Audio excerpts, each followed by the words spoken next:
Today in episode 64 of the podcast, we will be reviewing the live-action Snow White and episode 4 of Daredevil Born Again. We'll also be discussing our time at Horrorhound and going over the biggest news of the week, including the potential death of the Saw franchise. But I'm Brad, he's Josh, and this is We'll Bring the Popcorn.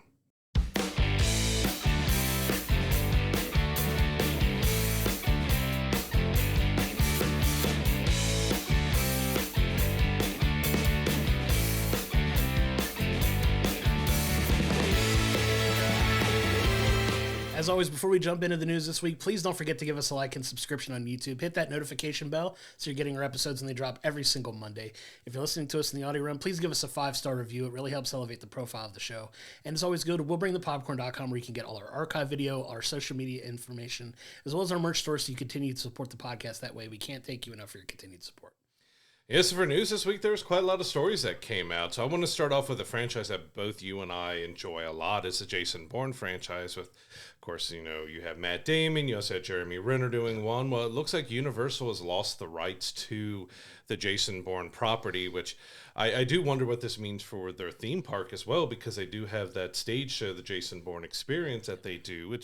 It's fun if it's working. It breaks down a lot, but if you get a smooth show, it's really good. But the owners of the rights of the author's estate and everything are shopping it around and trying to find some new owners, which Universal may have a chance to buy the rights back to it, so it's not completely dead at Universal, but we have Apple, Netflix, Skydance, quite a few different companies are looking at potentially buying up this property, but we really don't know if maybe Matt Damon is kind of done with Jason Bourne. We know he started it, in his early mid-30s when he did it, or late 20s. Like he's done it for quite a while. It was like 2016 with Jason Bourne was the last time that Universal did anything with the property other than that stage show that they put on at the theme parks. But I'm really curious to see what happens. They are based off of novels, so I'm curious if someone else gets it other than Universal, if we get a full reboot that sticks a little closer to the novels. Yeah, I think at this point, if you're gonna buy the rights, they're probably gonna want to put their own stamp on it. They're probably gonna want to reboot it,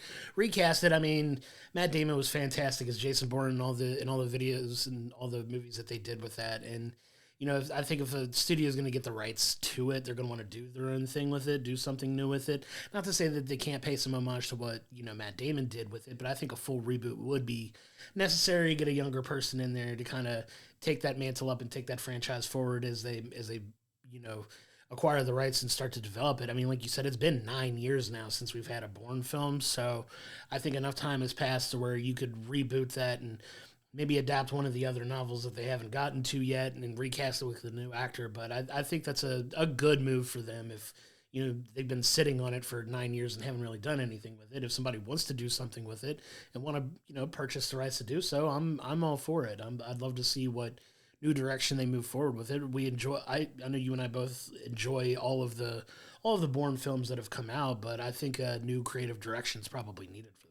It was a great new series and platform for Matt Damon to attach himself to, that we saw him as a bona fide action star with it, that he handled the action so well, but it was also the film style of the kind of the gritty, shaky cam that they did with it all and took it very serious, even though it did make a decent amount of changes from the books and stuff. I do think that, if one of these other, like Netflix or something, gets a hold of it, that you got to look into just do a full reboot, get a brand new actor, get Ben Affleck in there and let him become Jason Bourne now. You had Matt Damon, let Ben have his turn.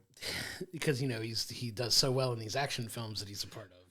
He's a bona fide action star too. But yeah, I don't know who they would get to, take up the new role of Bourne, but I mean, I'm sure the internet's got plenty of opinions on that you'd have to look, but I don't know what young up-and-coming actor you could throw in there. There's probably a dozen guys you could think of that would be good fits for it, but we'll see what happens with it. I'm excited to see what the future of that holds and who winds up acquiring the rights to it. Yeah, I love the films. Like, I know, as I've mentioned already a couple times here, I know they don't stick fully to the books, but I've loved what they've done with it. Sure. The Jeremy Renner one wasn't as good. It kind of lost that charm that they had with the Matt Damon series, and they, of course, brought Matt Damon back one more time to do the Jason Bourne film, but I enjoyed him overall. It was a great way to introduce Matt Damon into action and everyone to see him he's done drama and serious, but that was the first real action films that we saw from him, and I really enjoyed what they did there, but we also know that the Bourne films cost him Avatar because he was doing Ultimatum, and James Cameron offered him the starring role in Avatar and 10% of the box office hauls for Avatar, which would have made him probably by now $500 million or more off of it. I think originally said it would have been about 300 million, but with all the sequels and the continuation, like he would have been uber rich, but he was strongly attached and could not leave Bourne Ultimatum and had to turn it down. Could you imagine just like it's a swing and a miss of that epic proportion, like how, incredibly well off he would have been. Not saying he's not well off now, but just imagine the levels he would have been had he been able to make that work. And I wonder how different Avatar would be if Sam Worthington weren't the lead character in that and it was Matt Damon instead. I don't know if the movies would have done better. Would they have done worse? I don't know. Like, I'm thankful that, Sam Worthington's been a more than enough worthy lead in those films, and he's done a fantastic job. But man, Matt Damon in that role is another one of those what ifs. Like, what could have happened? But it'd be interesting to see. But yeah, the movie rights for Bourne, we'll see where they land, see who ends up winning the rights, and what they ultimately do with it. Because that's not the only franchise that's kind of in flux and not knowing what the future holds for it. Which kind of leads me to our next topic of conversation, the next news story that comes out, and you kind of teased it in the intro, but we seem to be up in the air on what's going to happen with the Saw franchise now. The 11th film was supposedly in the works and was even rumored to potentially be coming out, I want to say, later this year even? Or maybe it was supposed year? to be September of last year that it originally came out. Then they announced a delay to 2025. Yeah, well, for good reason now. It seems like that project may be a little bit dead in the water unless the rights to the movies get sold, because according to the people that were attached to make the film, that they submitted the script and they never heard anything back, which is kind of odd given how wildly successful the Saw franchise has been. For the last 10 movies that they've done, you're on the 11th film on this. You've got to figure, like, if you're a studio producing that and those do as well as they do, you'd kind of make it a priority to look at it. But the fact that it got ignored, and I don't know what the heck's going on at that studio. Yeah, and then they said the producers started fighting after that with hearing nothing back on the script and anything else. The producers started fighting. Lionsgate didn't even step in. They just kind of let the fighting and squabbling go between them all. And it's terrible. It just, from what Bloody Disgusting reported, is it looks like the Saw franchise is completely dead. Like their 11's not going to be made. We were, I've mentioned a few times I'm not the biggest fan of the Saw franchise, just because for me, I can't do torture gore.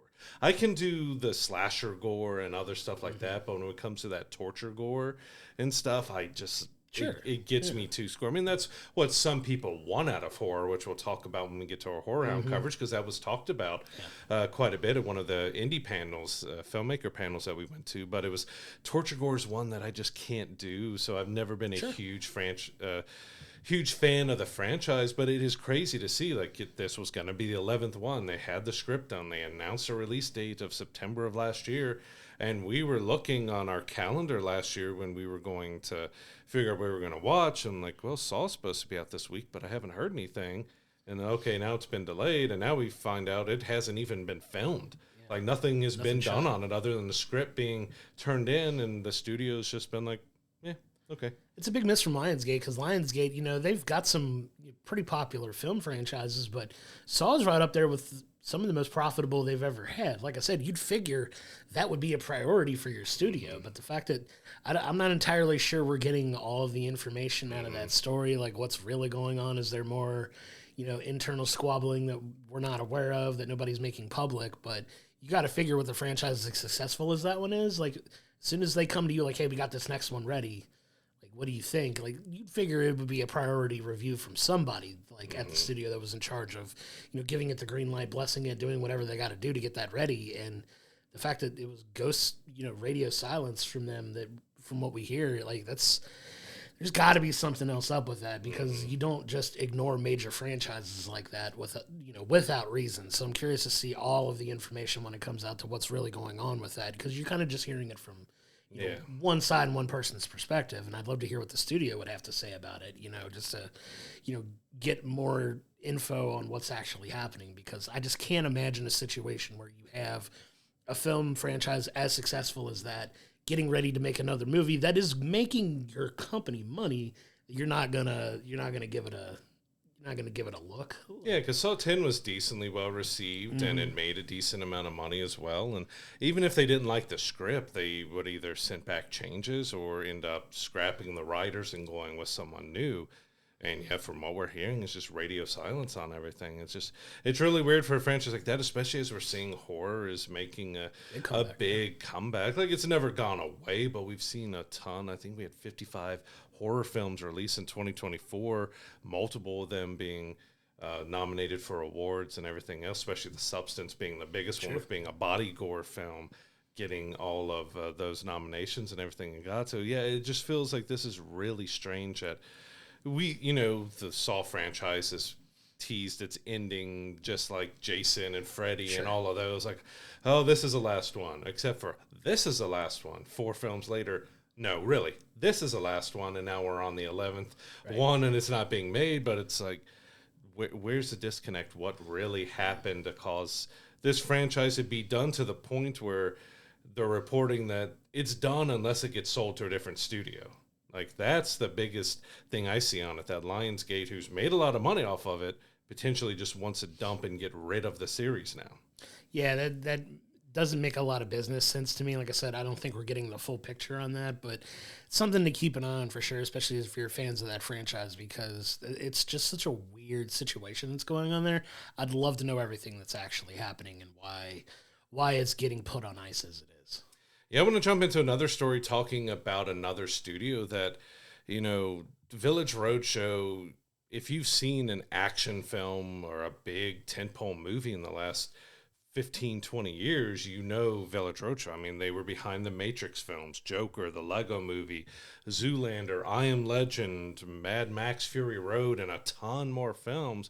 Well, apparently they're filing for bankruptcy because they've had a big financial dispute with Warner Brothers over the Matrix Resurrections, and that's put them in such dire straits that they have to file for bankruptcy. And like, they've had major hits here, and they've gone bankrupt. Just goes to show that nobody's immune to, either shady business dealings or something's going on. Like, they've had this long-standing, financial battle over this film that, apparently they've poured a bunch of money into an illegal battle that's really strapping them financially, which is unfortunate because, like you said, they've been behind so many big-time movies and successful films that it just goes to show you're not immune to financial struggles, and it's unfortunate to see because they've been behind so many wonderful films and film franchises.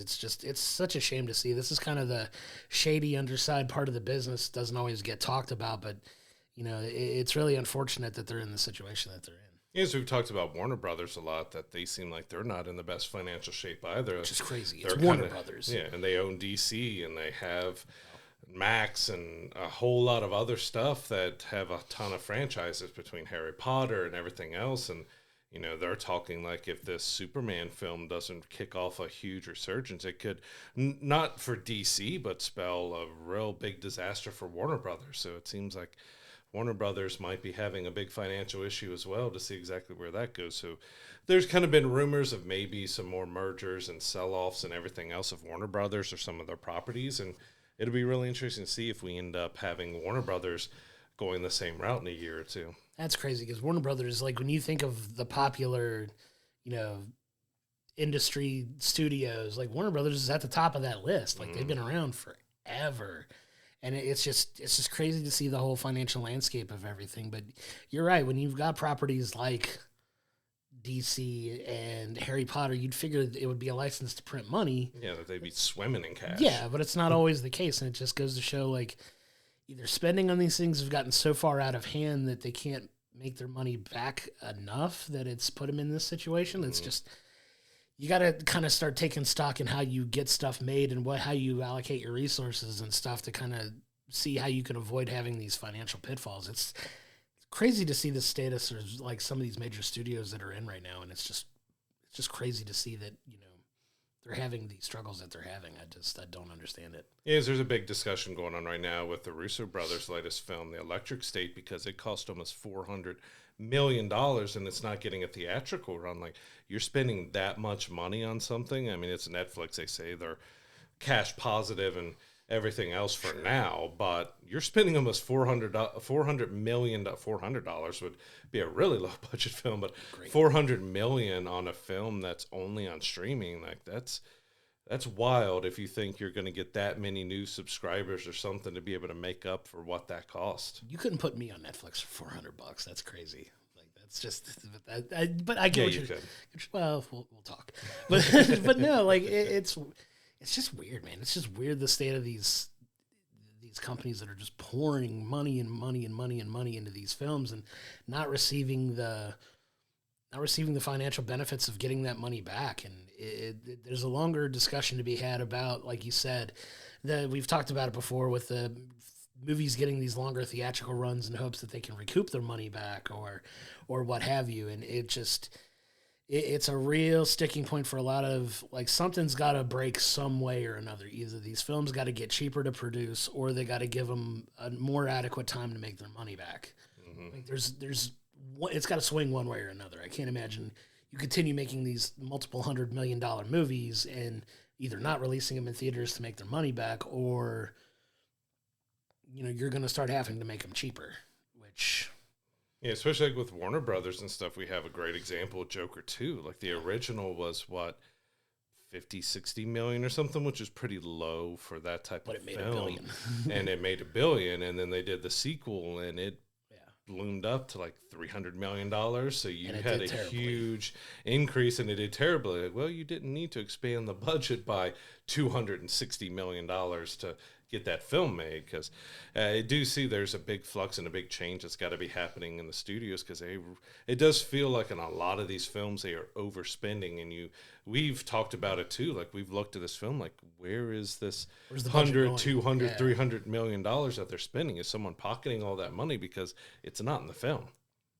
Makes you really wonder, huh? Makes you sit down and think about it, for sure. I'm not entirely sure what that's going to hold for them, but hopefully they get it figured out and get back on a positive financial direction for them, and they can sort out everything with the Matrix situation. But I kind of want to pivot back to another franchise that's kind of on its way back on the upswing now that Amazon's got the rights to it.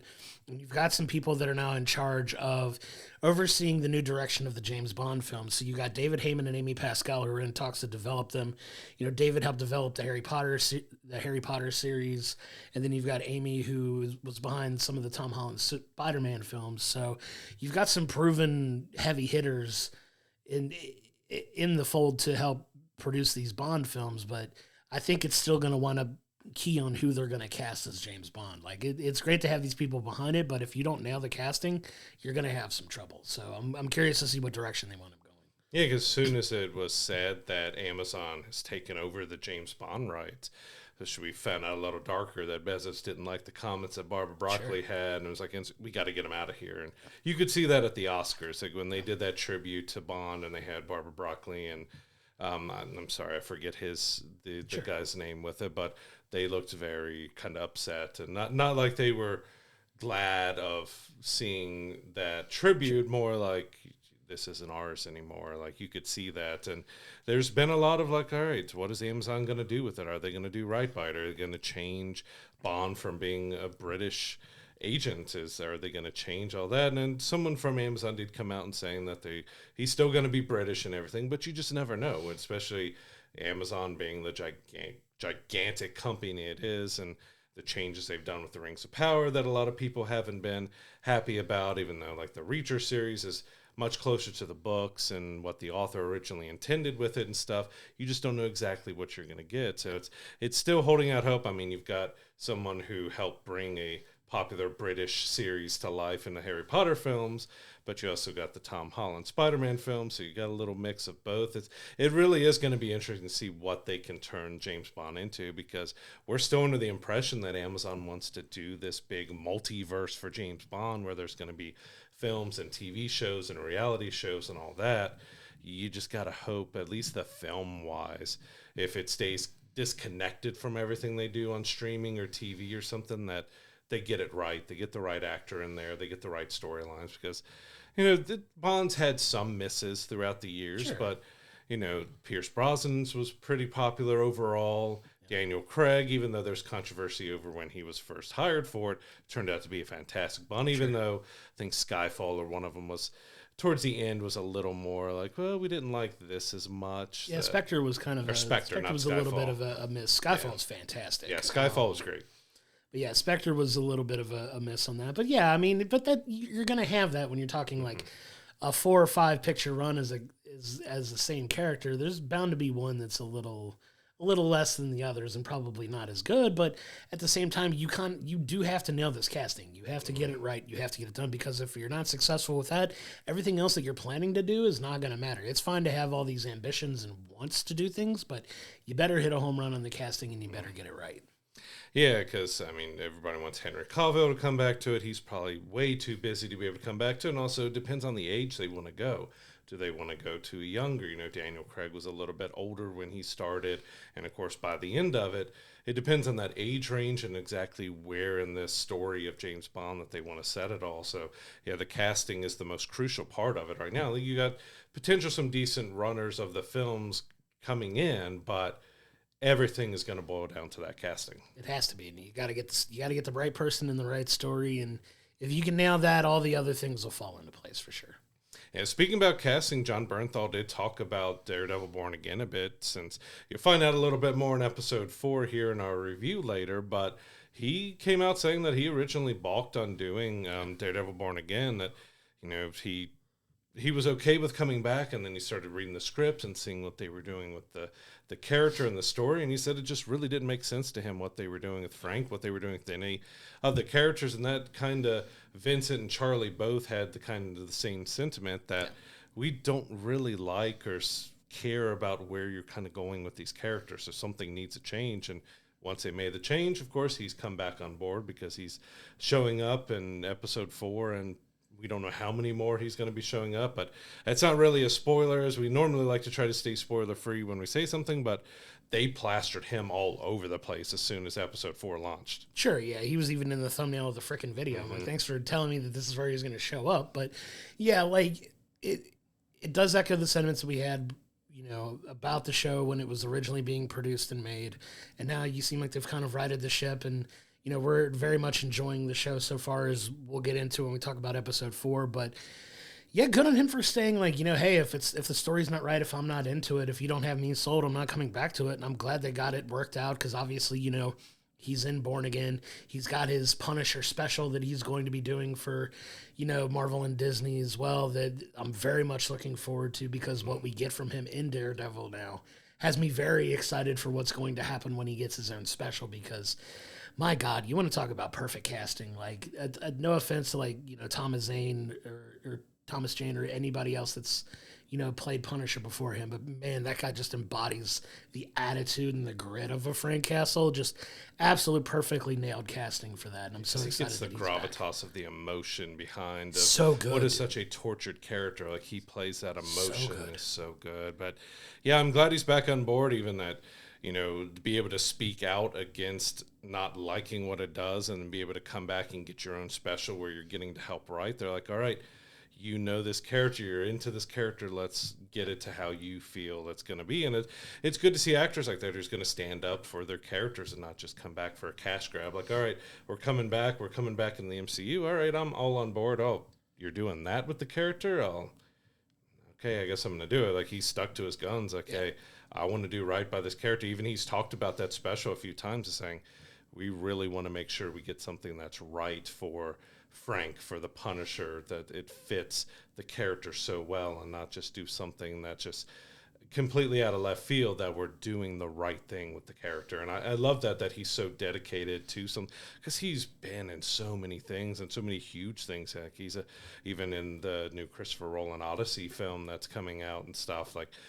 he doesn't have to do Frank Castle, but he wants to do Frank Castle. Yeah, when you get it into, you know, you start talking about passion territory with actors and roles, and, you know, holding those characters dear and wanting to do right by them. This is a great example of that. Just kind of sticking to your guns and wanting to make sure the story's right, to do right by the character and by the fans of the character, and by, you know, the actor portraying the character, that they care as much about that as they do. That, you know, him standing his ground and getting it to where he wanted it to be just an awesome thing to see, and I can't wait to see what the future of him in that role and that character goes. Because, in my opinion, he's just such a fantastic character actor, and he kind of chews the scenes in just about everything that he's in. You know, we love his scenes in The Bear. We love him. You know, we loved him when he was Shane on The Walking Dead as well for the limited time that he got to be in there, which is crazy thinking how limited he was in that show, considering how long that show went and how like short his time on it was, and the lasting impact that he had on that show was just crazy as well, but just a phenomenal actor, and I'm excited to see what the future for Frank Castle holds. Yeah, he's one of those actors, regardless if it's TV or film or anything that he does, his name's attached to it. All right, I'm gonna go see it. I'm there because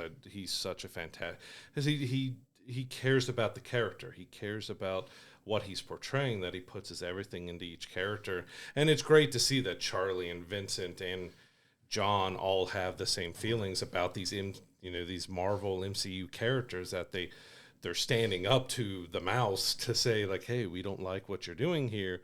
We want to do right by these characters because we love these characters so much. You got to make some changes, and they got them to reboot 3-4 episodes into filming. Like, that says a lot to them as well, for Charlie and Vincent to say, hey, these fans have been clamoring to get Daredevil and Kingpin back, and we've got to do it right. We can't just shoehorn it in and do something that just doesn't make sense to these characters. We have to do it right.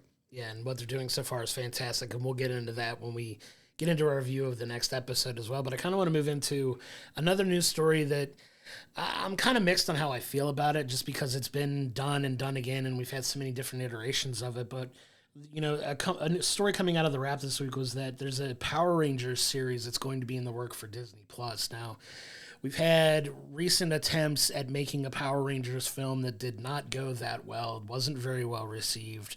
But now we've got, you know, the people that are behind the Percy Jackson and the Olympians TV series on Disney Plus currently that's doing relatively well. I'll admit I haven't watched it. Was a decent fan of at least the first movie and maybe the second one. I can't remember if I liked the second film or not. Yeah, the film's kind of bombed, and they restarted as a series now, and that's been much more well received than the films were. Which is great. I plan on checking it out eventually, but it's doing well enough that these guys are being trusted to kind of reinvent the Power Rangers franchise and do something else with that. So like I said, there's been some real hit or miss. Obviously, we were fans of the OG original Power Rangers series when it aired in the 90s. And just, it's gone through a lot of ups and downs TV-wise. There's been some good series coming out of it. There's been some really not so good series. If people that have followed, you know, these stories over the years and the decades that it's been since its, you know, original inception in the 90s. But it's going to be interesting to see what they do with it, moving it to Disney Plus as its own series, see what kind of reboot or what they're doing with it and what direction they're taking it in, because it's a very popular franchise still to this day, but one that is such a hit or miss creatively. The jury's still out on whether or not, you know, this is going to be something that's a positive for Disney or not. You don't really know which direction they're going either, because, you know, Hasbro took over the Power Rangers franchise in 2018, and they've done a few shows outside of that, but the film came out, I believe, 2017, so they took it over right after kind of the bombing of that film. I enjoyed the 2017 Power Rangers. It had its issues and its problems, but I liked the direction they were going with. I felt that they could have maybe really got it going in a second one, especially they teased that bringing Tommy in and all that they could, because they took it a little more serious. I mean, they went a little more alien, a little more fantastic with how they got their armor and everything on, but it wasn't terrible. It did bomb at the theaters. It did not make any money. So the sequel didn't happen, and now Hasbro's rebooting it, and yeah, you just don't know, is it going to be another kid's show that's, you know, the over-the-top, corny, just action-packed, but crazy over-the-top, or are they going to try to do something similar in the vein of that 2017 film reboot that tried to make it a little more teen, a little more grown-up? But it failed, but maybe they have an idea that's going to work. We just don't know, because Hasbro does have, I think there's at least one Power Ranger show that's still kind of going in the kid vein. But when you're talking about Disney Plus, you don't know if it's going to be a Disney-fied kids show or if it's going to be more teen and adult. But as you mentioned, yeah, if you grew up in the 80s and 90s, Power Rangers was something that you got into, especially as we've talked about a lot. Like, you kind of had the big trio, and there's probably more as well, because you had Kelly from Saved by the Bell, you had Topanga, and then you had the Pink Ranger and Power Rangers for like the boys having crush on. There's plenty of more at that tape, but that was like growing up, like it was the Green Ranger and is a Pink Ranger. You were all, okay, what's happening with their relationship? And, you know, Jason David Frank and Amy Jo Johnson and stuff. And I still say Amy Jo Johnson was in Flashpoint. That was Canadian, like SWAT team show that was just so fantastic. I don't think very many people saw it, but it was a great police drama that she did that I continued on because I liked her in the Power Rangers and kind of followed her from that and followed her to that show. And sure, she's got a music career and everything else. And unfortunately, you know, Jason David Frank is no longer with us, but there is a huge legacy, not only here, but in Japan and everything else of where it started as, you know, a different name and all that stuff. And it's going to be interesting to see where they go. Cause you know, Hasbro is going to be really caring about the toys and all that stuff that they can put out on. And it's going to be really interesting to see what they can do on Disney Plus, if they're getting a big budget, if it's going to be a small budget, if they're still editing in from different shows and everything else. As you know, with the original Power Rangers, you know, they took a lot of the Japanese footage and just re-edited it with some of the American footage, so they weren't doing half of the stuff that we saw them do in that original series. But it's potential. It could be big, but it's they got to do something right with Power Rangers to keep people still caring about it in this day and age. Yeah, and that's a harder story to sell. But as long as you can, you know, play a sword flute with a helmet on, you know, I think you're still in business there. I mean, he had a mouth that was completely closed. Sure he did, buddy. Sure he did. But it'll be interesting to see where they go with that for sure, because that's another one of those, like, trying to modernize a nostalgic property like that and seeing what they do with it. Could be a hit, could be a miss. We don't know, but that's just another one of the nostalgia things they're trying to bring into modern times as well. And we'll see if they hit a home run with it or not. Like I said, they seem like they might have the right people attached to it if the Percy Jackson, you know, showrunners are going to be a part of this. Because, like I said, even though I haven't seen it, it's doing well enough that it's getting multiple seasons on Disney Plus. So, you know, shows like that don't get multiple seasons for no good reason. And Disney's notorious for pulling the plug on something that, you know, may or may not be doing, you know, too hot. So the fact that they're not only letting them take that, they're letting them go ahead and jump on another property like that too is pretty telling for the confidence they have in what they're doing. We'll just wait and see what they put out. Yeah, they also did FX's Old Man, with Jeff Bridges, which I've heard great things about, but I haven't seen or been able to watch yet. So they've got a couple good shows under their belt, one adult, one kid. So we'll see if that does end up leading them somewhere in the middle to make it more of a teen Power Ranger. But I want to move on to Warner Brothers, which we've talked about a lot. They've had a lot of controversies lately. Of course, we're getting DC completely rebooted with James Gunn, but we still have some people on the Warner Brothers side that a lot of people don't have faith in because they've been doing kind of a lot of crazy stuff. So, of course, the Batgirl film that was being made, it was never finished. They ended up putting it in the vault and never allowing anybody see it. They're saying they're never going to release it. And another one they did was Coyote versus Acme. This is a completely finished film that was getting rave reviews from all the people, the media, and the actors and everyone in Hollywood who's been able to see it, but they refused to allow it to come out, refused to sell it, refused everything. But apparently now they're loosening up on that a little bit. So Ketchup Entertainment, who actually just put out the Day the Earth Blew Up, a Looney Tunes film, which we've talked about, like, this isn't, it feels like they just kind of shoved that into theaters because you didn't see any trailers for it. We couldn't find it at our local theaters and stuff, but they're at least allowing Ketchup Entertainment to put in a bid. So it's looking about $50 million to try to take the Coyote versus Acme film on and finally release it in 2026 if it goes through. And that's just crazy to see them like jumble with these properties. I'm still salty that we didn't get a chance to really see the Day the Earth Blew Up. I'll be excited to check that out when it comes out on streaming, but we'll see what kind of release this one gets when it comes out. Like I said, we were hearing positive things about it. We don't know all the reasons why they shelved it. Like, it's just one of those, like, you know, brain fog moments that Warner was having that, you know, for whatever reason, I don't know if they just didn't think the movie would do well. It's a Looney Tunes movie. If you put the right budget behind it, like, it's a classic property. Like, I think people would come out and check it out. But for whatever reason, they just were not willing to put that film out. And looks like they're at least going to sell the rights to it, which kind of goes to speak back to the financial situation they may find themselves in that we were talking about earlier, that maybe a financial decision can be made to, help them out there. But just a weird situation with that film that hopefully will eventually see the light of day and we can check out. But it still feels like way too long. If this movie's done, why does it have to take until 2026 to get out? It makes no sense. Like these things that get shot and don't come out for multiple years. And, I don't want to go on the Marvel TV tangent again, talking about the length of time it's been between when some of these shows were shot and some of the stuff that's finally coming out that they're putting out. But it's just Ironheart in June. She's going to be middle-aged by the time it comes out. Right. And Robert Pattinson keeps joking that he's going to be like Batman Beyond by the time he gets to make Batman 2. But it makes no sense that they continue to they dump all this money into these things and they never let them see the light of day. Let us receive them and we'll tell you if it's good or not. You never know. You never know if these films are going to hit or if they're not. Like you said, this one, apparently the people that had seen it were raving about it. So I don't know the decision to pull it, but man, they got to get back around to it. And hopefully they get a resolution and get this film out and let it see the light of day so we can finally see it. But man, that's just such a long time in between a film coming out and when it was done. It's done. They don't have to do anything with it. Just put the movie out. Yeah, I don't know if it's because they're just talking about it won't hit till 2026 just because of the stacked release schedule and they just don't have an open weekend that they could do it. It matters if they can't get screens.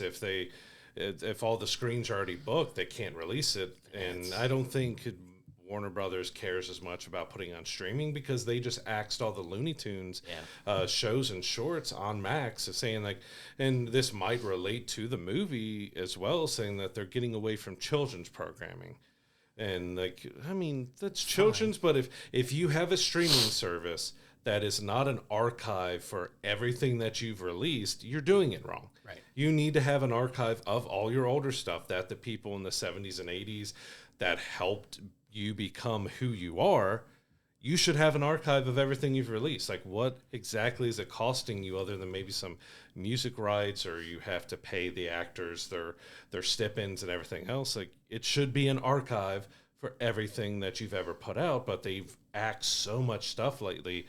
It has been insane. Of course, Disney has done the same where they killed the Willow series and they've knocked 30, 40 different shows and movies off of their channel. Why is your financials in such dire straits that you can't keep these legacy properties going on your streaming platform that should be an archive for your studio? It should be, but we'll never understand the decisions why they make these things the way they do. I kind of want to pivot now into our last story of the week, which you've heard us, if you've been listening to us since day one, we have talked ad nauseum about the fact that Apple is, for all the great shows that they have on their service, the absolute worst when it comes to marketing and promoting their own shows. It's almost like they just say, grassroots word of mouth is going to take care of all our marketing for us. Well, we see where it's wound up getting them because they are reportedly losing over, what is it, $1 billion a year on Apple TV Plus. They pump so much money into these shows, and for good reason. There's so many really, really solid shows. We've said it over and over and over again. If you don't have Apple TV Plus, in my opinion, for the quality versus the cost of the service, it's the best bang for your buck of any of the streaming services because there's so many incredible shows, and it's one of the cheaper services to have right now because it's still $10 a month to get Apple TV Plus. Somewhere around there. Yeah, it's around $10 a month, and you get this incredible library of stuff that you've probably either never heard about or you've heard people talk about, but you keep meaning to check it out. It's got shows like Ted Lasso, it's got Shrinking, it's got all of these incredible shows that are on it, and all featuring very high A-list celebrities are doing shows on this network, and you never hear about it. And it just drives me up a wall that they have all these incredible properties and they sink all this money into it, but none of it is going to marketing. And now they're losing $1 billion a year, and I just can't wrap my head around it. You can somewhat see why there's someone losing money at passive marketing because they are paying such big stars. You got The Morning Show, which had Jennifer Aniston, Steve Carell, and you got Reese Witherspoon and a ton of others. You have Silo and Severance and so many big shows on there, but I have a feeling probably maybe the movie side is losing them a lot more because their movies haven't done as well or as they're talked about. You just had The Gorge release with Anya Taylor-Joy and Miles Teller, but you've heard nothing about it either, especially even after its release. You still haven't heard anything. It's because they don't market their films. Yeah. But I mean, they're putting so much money into it. They're saying they're spending $4 to $5 billion annually on it, and they're losing $1 billion. It's all going into the actors, and I mean the high production and everything they're putting in. But I mean, it's also Apple. They have $100-200 billion surplus just laying around, and they're making. We'll just put out another iPhone. Billions and billions of dollars a year, but they are bleeding money on this, and it's crazy because, well, spend $500 million on marketing and you'll probably make $4 billion instead of losing it all in that. But you know, they are putting out quality. There's 10, 15, 20 shows now that you could recommend on their service, a few movies, but a lot of people also forget they have Snoopy. They have the Peanuts gang. Like everything Snoopy and Peanuts is on Apple as well, and they have Fraggle Rock and other kids programming as well, which isn't talked about as much as their bigger TV shows, but they have a lot of quality stuff on there. So there's something that they need to do better, and we've talked about a lot. Marketing is one of them, but there's something else they got to look at of why they're losing so much money. Like they are putting a ton of money into the production values of all this stuff, but they've got to market it. It's kind of the biggest thing we've talked about in the end. They have to market these shows, these films. They've got to market them. Just put out another iPhone. They'll be fine, I guess. But that's the point that we're making. Like, there's so much quality stuff in there that people just don't hear about it. I talk to people all the time about these shows, and they're like, "Oh, I keep meaning to watch it, but I've never done it." I was like, take $10, go sit and watch the 3 seasons of Ted Lasso, and tell me it's not worth the price of $10 to watch, 30 episodes in a month. You can watch an episode a day for a month, and it pays for itself. But like it's just, I don't know, man. Like I'll never understand why these companies like just continue to bleed money, but don't allocate the money where it probably could be to make them even more money. I don't know. That's why I don't run any of these studios, I guess. But it just frustrates me to no end, man. And the funny thing is, Apple is known for their advertising because the iPhone and back in the day, the iPod commercials and stuff have been some of the most talked about and mimicked and made fun of. Of course, you had the big, Dell versus Apple commercials that they did with, I believe it was Justin Long in those and stuff. Like, they're known for their commercials, even though they're simplistic and everything else. You're seeing iPhone and iMac and MacBook Pro and all their device commercials everywhere.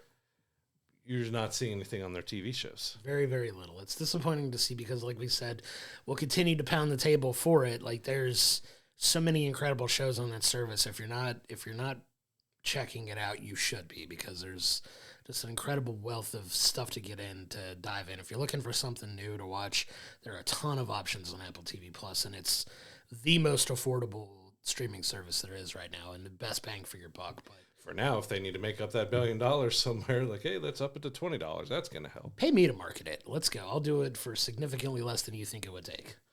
Watch Apple TV Plus. Done. Easy. Just over with. He says, you figure the company that's had such a huge marketing department for their devices would be doing a little bit better of showing off these shows. Because like I said, you've got Ted Lasso, you've got Shrinking, you've got Silo, you've got Monarch that has Godzilla and everything else in it. You have, you've had the likes of Jennifer Aniston and Reese Witherspoon and Jason Sudeikis, and you've got a ton of big names, well known from Harrison Ford. TV. You've got Harrison Ford, and again, one of the greatest performances in his career since Shrinking to me, because he gets to play his grumpy old self, which is just hysterical to see him just be grumpy Harrelson through all of it. But he gets, especially in the second season here, you get a lot of emotion out of him too. It's just so good. Unbelievably fantastic performances. You've got some huge name actors doing a lot of stuff for Apple, but they're just not putting it out there. It's crazy. We could talk about this for hours, just about how good Apple TV Plus is, and we're not being paid to shill for them or anything else. I wish I was. We just love the content they have on there. They're just not doing anything to promote it. It's incredibly disappointing when you see the potential that could be there, but it's on them. That's how they want to operate, and apparently they're comfortable losing $1 billion annually. So here we are. I wish I was that comfortable. Jeez, I'd like to lose a fraction of that annually if I could. So I want to move us into, we were able to cover another convention this weekend, so we went up to the Sharonville Convention Center and got to check out Horrorhound Weekend. So this is everything for horror lovers, from behind films and TV shows and just everything horror celebrated here.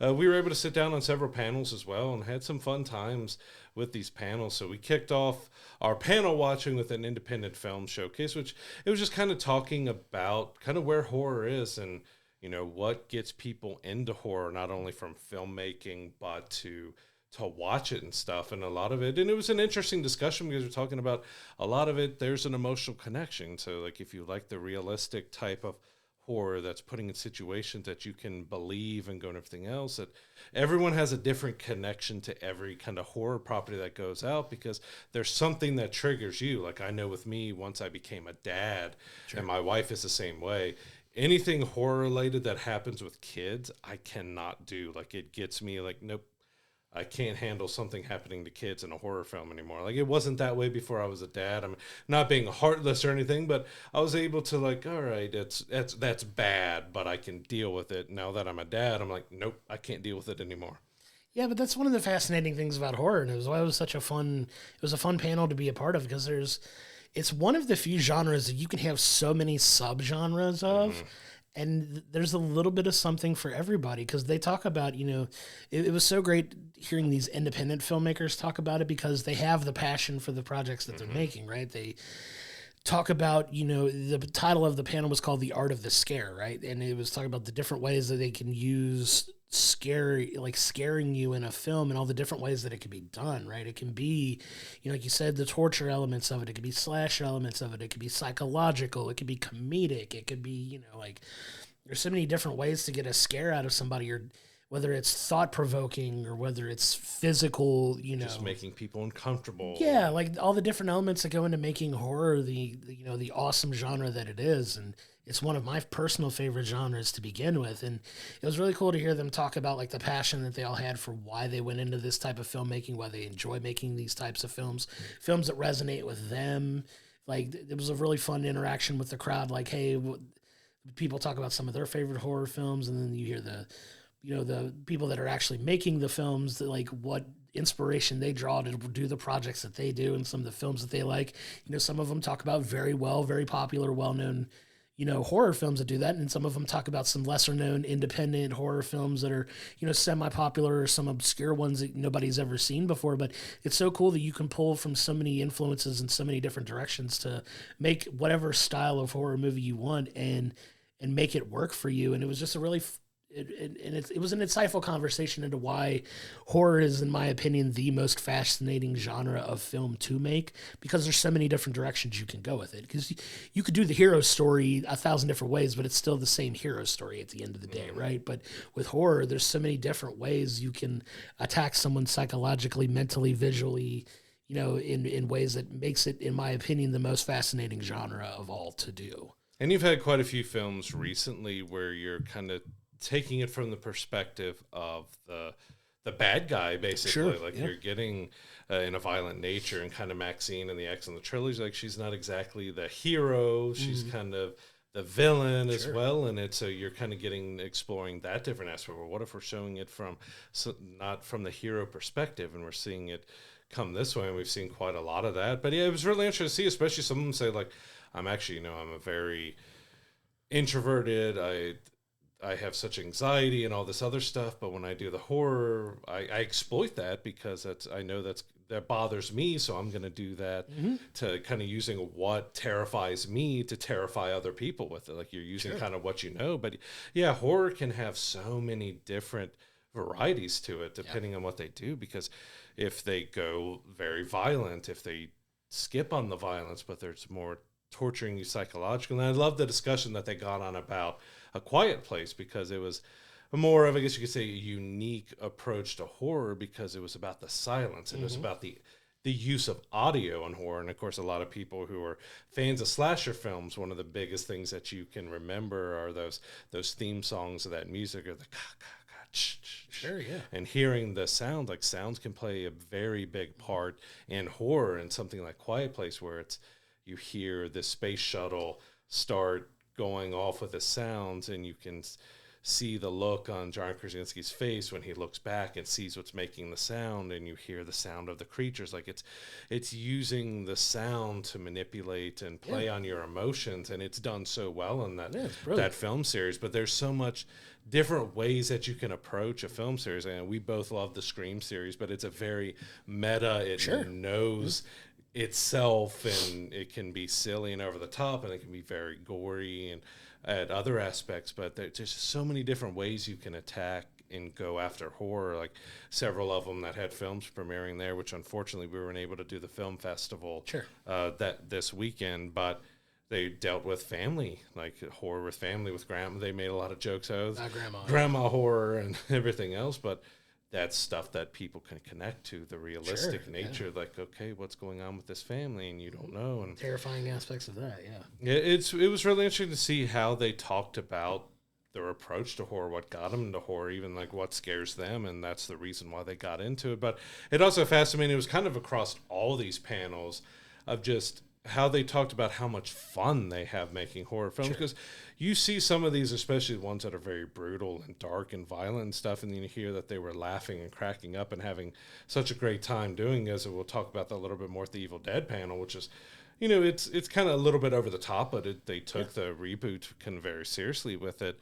And they were just talking about just how much silly, crazy fun, laughing that they were having while they're doing the puking scenes and arms being cut off, and you know, they had refrigerators full of different types of blood and vomit depending on what kind of creature is having it. Like, just talking about kind of how silly over the top. Like, you think that you kind of have to have fun if you're doing stuff that might be as dark as that, but it was really interesting to hear just how much fun they have making horror. Because, like I said, you think it could be fun, but if you're doing something dark, you wonder how psychological that is on the actors and actresses to do that kind of stuff. And there's like, oh, we just had a lot of fun.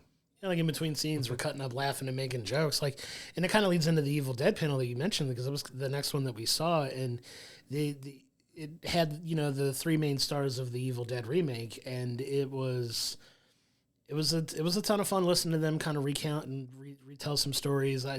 Lou's meeting that he had with Bruce Campbell was a very funny anecdote that he told about it, talking about his audition and, you know, being the only one to really, you know, get to interact with Bruce Campbell from that aspect. And it was just, it was fun to see like them recalling their time on it, because this film came out 12 years ago, but they're doing a panel for it because they were all here, and just to see the love and the reverence that they had for that film when they were making it, just hear them talk about the incredible fun, but also like the physically taxing aspects of it, because that was also touched on a couple of the panels that we sat in on, where they talk about, you know, how, you know, you get more rest, and some films are more fun to make during the day because you get a normal sleeping schedule. When you're making some of these films at night, and you're more nocturnal and your sleep schedule's thrown off, and you're shooting from sundown to sun up instead of the other way around, and how that can take a toll on you, and some of the physical things you put your body through to do some of these films, and, you know, get the prosthetics and some of the, you know, practical ways that they shoot these films to make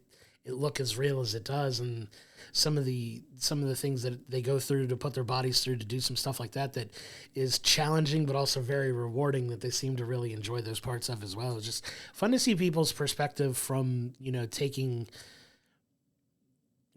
how they, you know, make these films and the enjoyment they get out of doing it. Because you see people that do these horror films and how much they rave about how much they enjoy doing it. And it might not always be the most financially lucrative for them to do so, but they just have so much reverence and joy for making those films, and it really shines when you hear them talk about it. Yeah, like so the Evil Dead panel going on, but talk about how much fun they can have. But yeah, when you're shooting from once it goes dark to once the sun comes up, and then you may be spending 8 hours getting prosthetics put on you, depending on what type of horror film you're doing. If you're being slashers or cut up, or if you're demonizing yourself or something else, you can spend so many hours getting stuff glued to you and saying that hurts when you're having to pull off all the prosthetics that have been really glued to you. And then if you're doing a running scene or something that you're having to look like you're exhausted, they're jumping rope and making themselves like breathe heavier, and you're doing all that in the middle. Then it might be 3 a.m. that you spend 8 hours in the chair, then you've got to get yourself feeling exhausted, and then you have like 6 hours of filming to do overnight. Like, it can be really exhausting doing a horror film, which it was really interesting to open up about that kind of stuff. Like, even though it can be fun and they enjoy it, it can be really hard and exhausting. Like, I think Jane talked about it took 2 weeks to do the blood rain scene. So you're just daily being covered in that fake blood over and over again. You got to scrub and wash it off every time and come back. And like talking about resets, like if something doesn't go right in a scene where you're being cut open or blood splattered on you or vomit coming out of you or something else, like some of those stuff you can only do once. You've got to get it right. Or if you can do it multiple times, well, you might be covered in blood. You got to go take a shower, get new wardrobe on, go through all that, come do the scene again. It doesn't go right. You've got to repeat. Go get a shower, get new wardrobe, come back out, and like you're constantly having to repeat, having this very sticky substance all over you. And I think it was Lou who talked about he fell asleep one time, like he had a beard and long hair while he was doing The Evil Dead, and that he like fell asleep and he had the blood on him and he couldn't lift his head up because his face was stuck to his shoulder. It ended up tearing out some of his hair because once that congeals, it was ripping out hair. Yeah, and it's really fun to hear them tell some stories. The Evil Dead one was a fun one. I know we jumped over the actual second one that we saw, which was director Ty West, who, you know, is most famous for his trilogy of, you know, X, Pearl, and Maxine films that I absolutely love. He's one of my favorite modern day horror directors, and you know, we got to talk about, you know, his experience making those movies, you know, how he basically got to get X and Pearl shot back to back in New Zealand during COVID. That was a crazy story. On a lighter budget than he probably would have even liked, but he took advantage of the fact that he was going to be down there to get both movies made. And talked to, like, what really fascinated me about his panel was just him going through his creative process and how he likes to make films. He doesn't like to do the same kind of film twice, with the exception of this trilogy. Like, even though it's 3 movies, it's 3 different time periods. So it was like making 3 different movies, even though they were a similar slasher genre type thing. But I absolutely love X and Pearl and Maxine. Those are some of my favorite modern day horror films, and just kind of hearing him go through his creative process and how he, you know, got back into making horror films by doing this, because he had ventured off into TV for a while, was doing TV for a while, and you know, these trilogy of films got him back into making films and horror movies. Like, it was real fun to hear, like, his approach to doing things, that the way he shoots movies creatively versus, you know, how other people try to shoot those. Because if you do see a Ty West film, you do know that it's a Ty West film, because it's a very distinct way of shooting horror films. But it was really cool to hear him talk about it. Yeah, I loved him going into detail about what it is and not really sugarcoating everything. Like, you know, do you rehearse a lot? We don't really have the budget to rehearse much, so I may meet with the actors and walk through and talk through what we may want to do and stuff. But especially when you have a lower budget, you don't have time to rehearse, so you just kind of got to nail it within like 5, 6, 7 takes or something, and talked about all that. But going back on him doing X and Pearl, so I haven't seen the trilogy at all, because being dad with younger girls, it's hard for me to find the time to be able to watch horror that involves porn and everything else with it, and making, you know, that where it's a little bit darker and graphic and violent. It's hard for me to find time to watch all that stuff to keep my kids from seeing. And not trying to fully shelter them, but when you're 9 years old, you don't need to be seeing that kind of stuff. So I really want to check him out. But I did love his story about it, that, you know, they got everything to go down and shoot X in New Zealand and everything, and then COVID hit, and they were like, well, you know, it'd be a shame just to tear all this stuff down and not reuse it and have all that. And he talked to the studio and like, what if we did something else? And like, you know what, we have to quarantine for 2 weeks before we're allowed to leave. What if I in that 2 weeks of quarantine, he wrote Pearl and pitched it to the studio. We can reuse a lot of these assets. We can, you know, paint and change stuff out. And they went with it. So and he had to go to Mia, like, what do you think about doing 2 films in a row here? Like, okay, like, we're here, let's get it done. So like, he was able to do it, but it was just crazy. Like, he never envisioned this to be a trilogy. He was going down to make 1 film, and that's what all he was going to make. And then they had that wait because of COVID. He's like, let's see if we can turn another one out. And then they end up making into a trilogy. It was just really fascinating how things like lucked out for them to be able to do and get everything done for these 3 films, and be able to write stories that people enjoyed and had a lot of fun with in such a short amount of time, and turn it around with such a small budget. Because like you said, because they were reusing assets that they did in the first film, they were to make it for a lot cheaper for the studio. And that's what the studios care about now, is making it as cheap as possible. So it's like, hey, here's your green light to do it.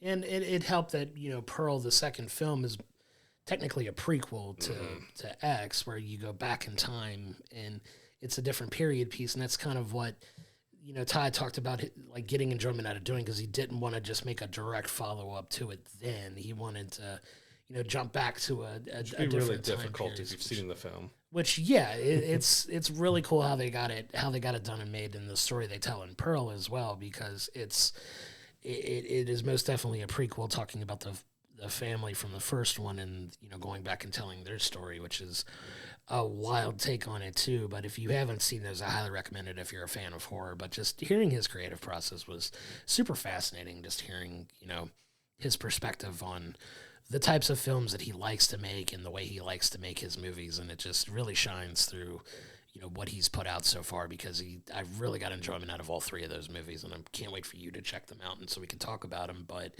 yeah, just really well done, and it was kind of one of the big launches for Jenna Ortega too, with Wednesday and X, and just that was a good discussion too. So someone asked him about the scream that she does in there, and say, no, we didn't rehearse anything. I didn't even know she could scream. We didn't have her audition screaming. Like, she just did it. And we're like, okay, that works. Yeah, of course she could do it, because she's fantastic, and just kind of singing her praises there. But it was, like I said, it was really cool. It was a really cool panel to be a part of. And then we got to experience, in my opinion, the highlight of the entire weekend for me was the next to last panel that we did, which was the Henry Winkler panel. So Henry Winkler is notorious for playing the Fonz on Happy Days, and the coach and Waterboy for a lot of people in our age range that saw him like more heavily in that, but we knew him as the Fonz. But we didn't know what we were expecting from a panel with him. We kind of expected it to be a similar Q&A type situation, but you get Henry Winkler coming out and just monologuing for like 20 to 30 minutes with some crowd interactions and some questions that he eventually got to. But man, he told some incredible stories, and you could just see why he's been in show business for the better part of 50 years at this point, because he's just an incredibly talented performer and such a great public speaker. Yeah, he was fantastic telling, especially because everything came from the heart. He talked about his hardships, or his parents were German and they were very strict Germans, or they didn't believe in him and didn't care that he wanted to be an actor. But I also love the part that he immediately related. I was terrible in school. I was not a good student. I didn't do good. I ended up finding out later on that I had dyslexia and I had a learning issue and stuff, and that I felt dumb and I didn't feel like I fit in with anything. But you can't let that kind of stuff stop your dreams. Like, he's giving an inspirational speech to everybody. Like, you can't put a period on a negative thought. You have to be able to push that to the side and move on, because my entire career is based on me being able to push those negative thoughts away, because I wasn't, I got accepted to one college and I didn't do very good there. I almost got kicked out and talked him into like leaving me in. Then I was able to get into drama school at Yale and everything else, and I was able to go through all that. And even when he started getting acting gigs, he's like, well, they hired me for like 3 roles, but I ad-libbed stuff and they liked it, so I took a 6-line to a 10-line or something on the Mary Tyler Moore Show. And especially with Fonzie, like I loved his story about Happy Days and stuff, because he was just went on what it took, and he walked into the audition and he kind of gave that attitude that Fonzie has, and threw the papers and walked out of the audition, and they called him back. And the very first day, like, this is the second real acting job he's had. He's like, I read the script and it says you walk up to the mirror and you comb your hair, and he goes to the director like, I don't really think he should comb his hair and walk up to the mirror. Like, oh, you don't, do you? Walk up to the mirror and comb your hair. Okay, so he walks. They start the scene. He walks up to the mirror, gets out the comb. Hey, this is perfect. And doesn't do what the director told him. He stood up to the director, and it turned out to be some of the most iconic lines and stuff. And that talked about how he developed the A and the whoa and all of that for Fonzie. Yeah. Like, it was just great to talking about his process, but how his personal life affected him as he was trying to be an actor. As again, back to dyslexia, he's written 40 children's books now, even though he's dyslexic. Incredible. He's never had any training or anything with the writing. Like, it was just such great stories and information and everything else. And it felt like he was there for us, not us there for him. He wanted to connect with anybody who asked him a question. before you could ask a question, you had to tell him your name, and he gave a lot of people nicknames and really all fun. that. It was so great to hear him speak. I'm laughing and smiling because I'm recalling one specific like little anecdote that he gave in his time, and he was like, I took algebra 4 years. He said it took it in school semester, summer semester, school semester, summer semesters, school summer, and he's like, I finally passed with a D minus that last year. He said, and ever since then, in my 60 plus years or whatever it's been since he's been out of school, not one person has asked him about a hypotenuse. That just made me laugh. It was just so, because it's so true, right? And, he's, a strong advocate for education, and obviously, you talk about how you like to see people educated based on how they learn, not what you I wanted. love that. Like, yeah. It was a really cool thing. He didn't get, trust me, it sounds like he got political. He did not get political at all. He was spoke like from the heart. Yeah, just speaking from his life experiences. And it was such a cool, personable, time with this audience that he really held in the palm of his hand, because he's such a captivating speaker when you're listening to him. Like, he holds your attention, and it was so good to see somebody who's been an icon in the entertainment industry for as long as he has. One of my favorite moments, though, is he's notorious for liking bundt cakes with no icing, and nobody really hosted this panel. He kind of came out and did his own thing, which is not normal for a normal panel where there's a host and a star, and they banter back and forth and do a Q&A. Well, it was just literally him with the microphone, and one of the guys who's been moderating some of the panels came out and said, hey, this is like a little gift for you. We've brought you something. And they bring out this character, this person dressed up in a shark costume, obviously playing off the famous jump the shark line. He was like, I don't want to jump the shark, but I heard you like bundt cake. Right, yeah, just making fun of the jump the shark. But they gave him like a couple boxes of bundt cakes for him for his time, and being the wonderful, amazing person he is, started giving away, like, he's like, I'm going to keep one of these for myself, but I'm going to give away a bunch of these to the the people that are here. And just all of the kids that were in the audience, he called them up and was like, hey, immediately come get a bundt cake, and just asked them, hey, you want a chocolate one, you want a vanilla one? He messed with one. That's why I'm laughing. He's like, one of the last ones, he was dressed as Ghostface. He was one of the smallest ones that came up, and he's like, here you go.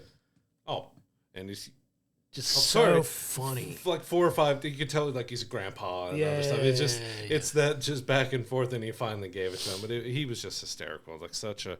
I posted on our socials a little bit that he's a national treasure that should be protected at all costs. Like even my brother, he went on a fishing trip last year, and they were in the airport, and apparently Henry Winkler goes fishing and is in that area a lot. I think he might have been in for something else there, but they were waiting at the baggage claim with Henry Winkler, and he said he was just absolutely amazing, just as like kind and nice could be. Was talking him up, just didn't treat him like anything else. He just acted like a normal human being, and that's what we saw at the panel. He just felt like such a genuine human being that cared and was passionate about just even though you feel like you may not be smart or something else, like you should still pursue those dreams, and the kids should not be taught what they think they should know. They should be taught the way they can learn. And like I said, the 40 books and everything else, like it was a fantastic panel because he just connected with everybody in that room. There's so many people in that room, and I think every single person connected at like a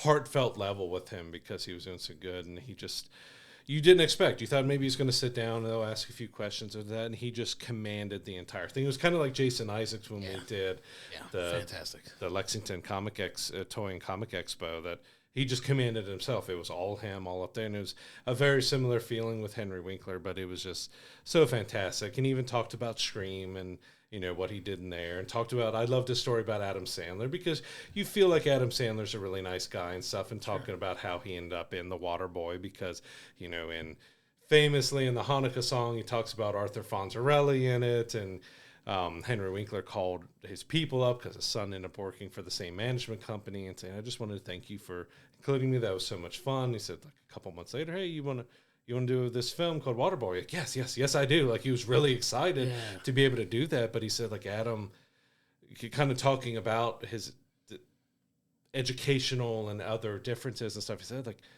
Adam cannot have idle hands. He has to be doing something. He has ADHD, he has all this other stuff. He can't be moving. But talk about the heart of Adam. Like, he would have paint and canvases and stuff all around the sets, and he would invite anybody on the crew and like, hey, grab a can, come over here and paint. You paint. No, there's a little kid over here. Why don't you come over here and paint? Like, he was inclusive of everybody when he did the films, and so that's one of the reasons why he loves Adam so much, because Adam has that heart that he loves as well. Like, Adam is very inclusive to everybody around him, even though he has his own hardships with being able to stay still and all that. He makes everybody feel welcome, and that was just great to see, and that's why they've worked together so much, and that he loved working for him was just because he felt that kinship because of just how kind Adam was to those around him. Yeah, just so many incredible stories they got to share. He got the only standing ovation from by the end of his panel that anybody got. Not that there were any bad panels that we saw, but this was such a special special engagement between him and the people that were there. If you didn't go to this panel, I really feel like you missed out. If you were there, we got a really cool 40 to 45 minutes with just an absolute icon in the entertainment industry, and he's someone that I'll remember sitting in that panel for a long time. Of all the panels that we've done, it's been by far my favorite individual session, and that's saying something because we've seen some really cool panels like the X-Men panels and stuff like that. Like some of the Ninja Turtle panels were a lot of fun, but just the engagement, the topic of conversation, and just his charisma and his presence, it really stuck with me, and that's one that I'm gonna remember for a long time. It was such a cool moment, and just to be able to be a part of that was really cool. And then we go into our last panel, which was Sonia Mara and Tony Rovoloni from the Scream franchise, talking about their experience with it as well. And Tony was just so funny and so personable. Going into it, I completely forgot that he was in the Grand Budapest Hotel because it's been a while since I had seen that film, and it just reminded me. I was like, oh my God, yeah, he was in there. That's such a brilliant movie. But him obviously now from Scream and being Flash Thompson in the Tom Holland Spider-Man movies, which is a joke if you went to the panel where somebody tried to claim that he was in Amazing Spider-Man and he wasn't, and he very funnily just kind of shut that down really quick. You could tell he was trying not to. He's like, I really don't want to call him out on this. I got to do it. I wasn't in Mark Webb's Spider-Man films. Right. I was in John Watts. I wasn't in those. But right. Anyways. He was still really funny and really, really engaging with the audience. That this was more of your traditional Q&A, a little bit of banter with a host and a lot of Q&A stuff. And you got to hear some really fun stories of their two very different experiences working on the Scream movies. Tony didn't get a chance to really interact with a lot of any of the core Scream cast. Your Courtney Cox's, your Nev Campbell's, your David Arquette's really didn't get to interact with him. And then Sonia was very much involved with him, obviously with her involvement in the Scream movie that she got to do. But it was kind of cool hearing them talk about their experiences. Yeah, and Tony's saying, you forget a lot of the times if you're not that interested or diving into TV and film that they don't film a lot of stuff in order. They filmed it based on the time or the weather or the availabilities of the actors or availabilities of the locations and sets and everything else. His part of Scream opened up the film, but it was the last thing filmed. So everyone else was already wrapped and done with the film before he filmed his part. So that's why he's like, everyone's asking me, how's this person? How's that person? I met him at the premiere. I didn't get a chance to work with him because I was the last one filming. I came in very late and for my 10, 12 minutes of film time and everything, but he is one of the unique ones because he was able to be a ghost faced and a victim. And they talked about which one do you kind of put yourself with? 50-50. Then he started recalling, what? Someone called him the Drew Barrymore of his Scream. You know what? Make me a victim. I'm fine with that. I'm with Drew and I'm with all the others that are opening, but he was the first opening kill of the kind of reboot and the new part of the Scream. He's I'll take being a victim, even though I'm both. I'll take I'm the first victim to kick all that off.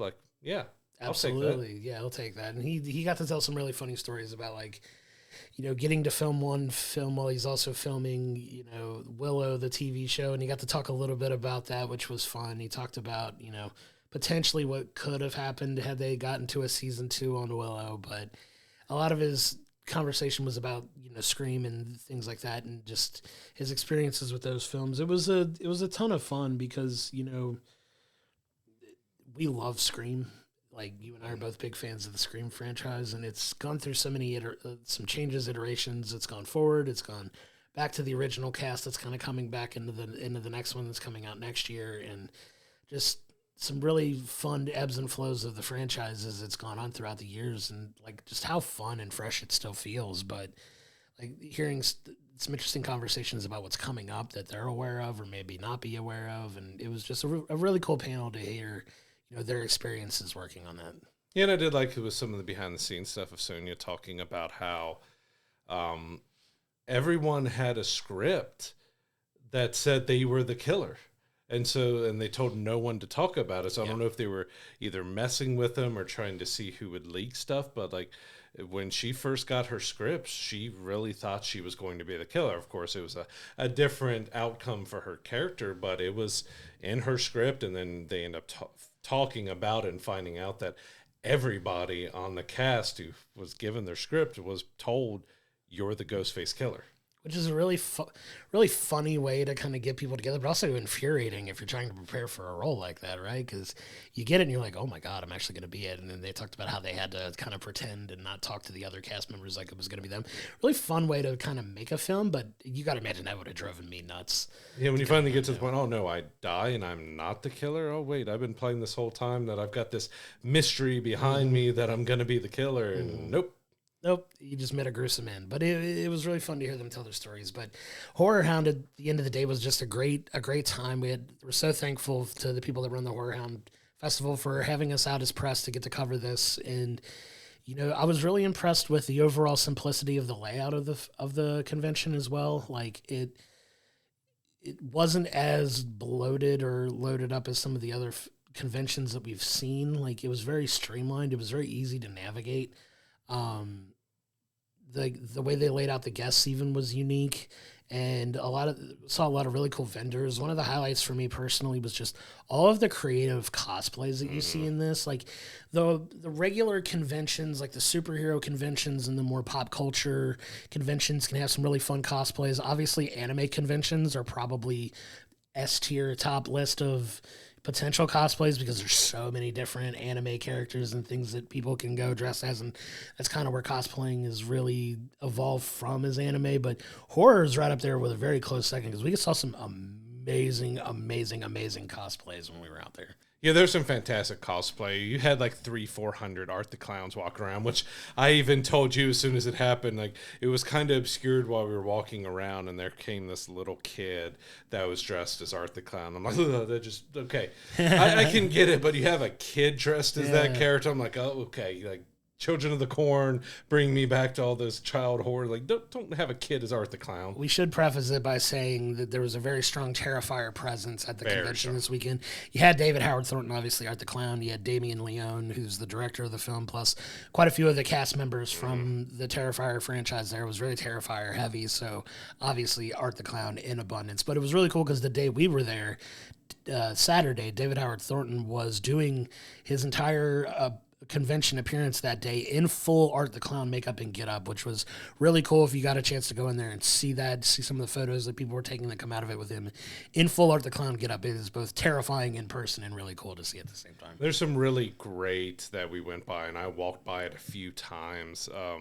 Dark Crystal cosplay, that amazing, huge big Skeksis, and you had just all of them. Like they look so fantastic. Yes. And then you had Gina Davis and Alec Baldwin's characters from Beetlejuice in their, sunken, zombified look. That looked fantastic. There was a lot of great cosplay that we saw there that weekend. Like some people who took a lot of effort. We saw a lot of leather faces walking around. There was since Steamboat Willie has gotten its horror film, we had Willie walking around, which it had LED lights and it was bloody and gory based off of the horror film. I think that's either came out or it's about to come out. Yeah. But that looked fantastic, too. Like, it was disturbing. Like, okay. Like, it looked great. But I'm like, yeah, your weapon is a severed head and you're Mickey Mouse. It was a ton of fun. Like, some really good cosplays. Another one of my favorites was the Silent Hill Pyramid Head with the full-on giant sword, and you had a group of the nurses around the Pyramid Head as well. Yeah, it was really cool. It was a lot of really well done cosplays, just really streamlined, really easy to get through. There was a lot of really cool vendors out there that was very, very tempting to not go spend a ton of money. I'm still a little salty. I wound up not choosing to go get that last Ronin Funko Pop, but one of these days I'll get one. But it was really well done and really well spaced out, and it was very easy to navigate and get around, and they kept everything pretty open for the most part to get people through and not feel as claustrophobic as maybe you felt at some of the other conventions, for sure. Yeah, and we also got to hang out with our friends at Over We Love Horror, and we were able to film a little something with them, so we'd want you to check that out. What are you guys looking forward to in 2025? Or is that a question for me? I mean, there's a ton of stuff coming out. You got 28 Years Later. You have the Final Destination is getting another version in here, which we followed a truck with hay on the back of it on the way here. Yeah. But I've seen that movie. I'm not driving behind you. Right. Also, Death of a Unicorn. Oh, yeah. I've been hearing a lot about the Death of a original one. That's like, you've got your 28 Years Later, obviously, that we're looking forward to, but Death of a Unicorn is one I'm really looking forward to as well. It's kind of not a sequel of anything we've seen before, so it's definitely kind of an original story that I'm looking forward to checking out. Yeah, I am interested in that. The Black Phone 2, I think that's coming out as well. I kind of had mixed feelings about the original Black Phone, but that one, I'll probably watch it anyway. So I think Blumhouse has like 5 horror films out this year, so they're cranking out a lot. They are cranking out a lot. Kind of blanking. What's another Blumhouse one that's coming out? You got Megan 2.0 is coming out. Megan 2.0. That's another one. Yeah, I totally forgot about that. It sounds like Terminator 2. Like there's another bot that's been created that they have to bring her back to help stop. So it's basically Megan Judgment Day. Right. But yeah, Megan 2 is definitely one that is I found the first one, it was really entertaining. It's kind of it's kind of a spoof, in a way, but also has some actual like horror elements, very some scary parts. So I am looking forward to Megan 2.0. You recently saw The Monkey, right? We haven't watched The Monkey yet. What were your thoughts on The Monkey? I know we were both kind of mixed on it because, at least for us at the trailers, we thought it was going to be a more serious horror film, and it is wildly over the top. Like, it is ridiculously wild, crazy over the top. It's got some bad dialogue. I mean, it was fun. I want to rewatch it as it comes out on demand and everything, but it was really over the top that I just wasn't expecting the level it went to. Yeah, they portrayed it as a very serious, dark kind of film, but when you get in it, some of the kill scenes in there are just so absurd and over the top that we were laughing during a lot of the movie, and that we weren't really expecting to laugh as much as we did, but we still had fun with it. Yeah. It was definitely not the movie that we thought we were getting. I saw. I heard about some of the early reviews. People went in expecting something entirely different, and I think that was part of it, that you weren't supposed to be expecting such a kind of more of a comedy. I don't know if that was their angle they were going for, but it did seem like they were promoting it as this, dark horror movie when it's really not. So it's when you're just not sure. Like, we talk about trailers a lot giving away a movie. This one actually kind of painted as a different film than it actually turned out to be. Yeah. Mm-hmm. But I say I am looking forward to Alien Earth. Our first kind of Alien TV series is coming out this year. But we've got one small trailer and nothing really else on it. So I'm really curious to see how that actually ends up turning out. Yeah, it's a good year for horror this year. A lot of studios putting out a lot of content that we're looking forward to. It's a really good year for horror. Yeah, they're putting a lot of good quality into horror. They're putting a lot more time and energy, I feel like, into the genre. I mean, you have, the genre, it's a big spectrum. I mean, you have your Terrifiers, and but you also have more more dramatic thriller type of movies that and they're getting a lot more attention with awards and things like that. I've noticed. Yeah, you had The Substance getting Oscar nominations and global Golden Globe nominations. Last year, I think 55 movies came out in the horror genre. It was a big year for horror. It was. It's definitely getting more popular again. Like, you're seeing films that normally you probably wouldn't see that gain like a huge following. Like Terrifier has become like this incredibly popular franchise that is like the more over the top shot gore stuff that you wouldn't expect to do really well, making $100 million at the box office, beating movies that people would think would do significantly better than that, and it's outperforming. It's kind of surprising. Yeah, on a $2 million budget too. Just like kind of, this is our Godzilla -1 moment. You look at a movie like that was $15 million and under, destroyed it. Same thing as Terrifier. It's in Hollywood terms, it's a teeny tiny budget, but it's doing wonderful things. Yeah. So what did you guys think of Horrorhound this year? Did you have any highlights of your experience at? The Henry Winkler panel was awesome. Yeah. It was a ton of fun. I love Henry Winkler. Just him getting up there and monologuing for like 30 minutes and interacting with the crowd was a ton of fun. I'm always surprised when I come to these horror conventions at how creative the cosplays are. Yeah. A lot of the vendor booths have a lot of really cool, significant like masks and amazing, incredible artwork that it lends itself to. Like I enjoy these almost as much as I do the superhero ones, and just because of the overflow of creativity that you see from people here. Seeing the costumes is a big highlight, and especially like I said, they go over the top in some of them. And there's so much detail put into some of these. So yeah, we just walked by some Dark Crystal cosplays that were just fantastic. Saw those. And looked great, but I'll second Henry Winkler. He's a national treasure that should be just protected at all costs. He was hysterical, but he was also from the heart, talking about, you know, his hardship growing up and his learning disabilities and everything else, and advocating for that. He was just, it wasn't what I was expecting. You expect him to come out and sit down and Q&A and do that, but he's standing out in front of the table at attention to all of us, you know, wanting to know everybody's name. It was really great what they were doing, or what he did with his panel.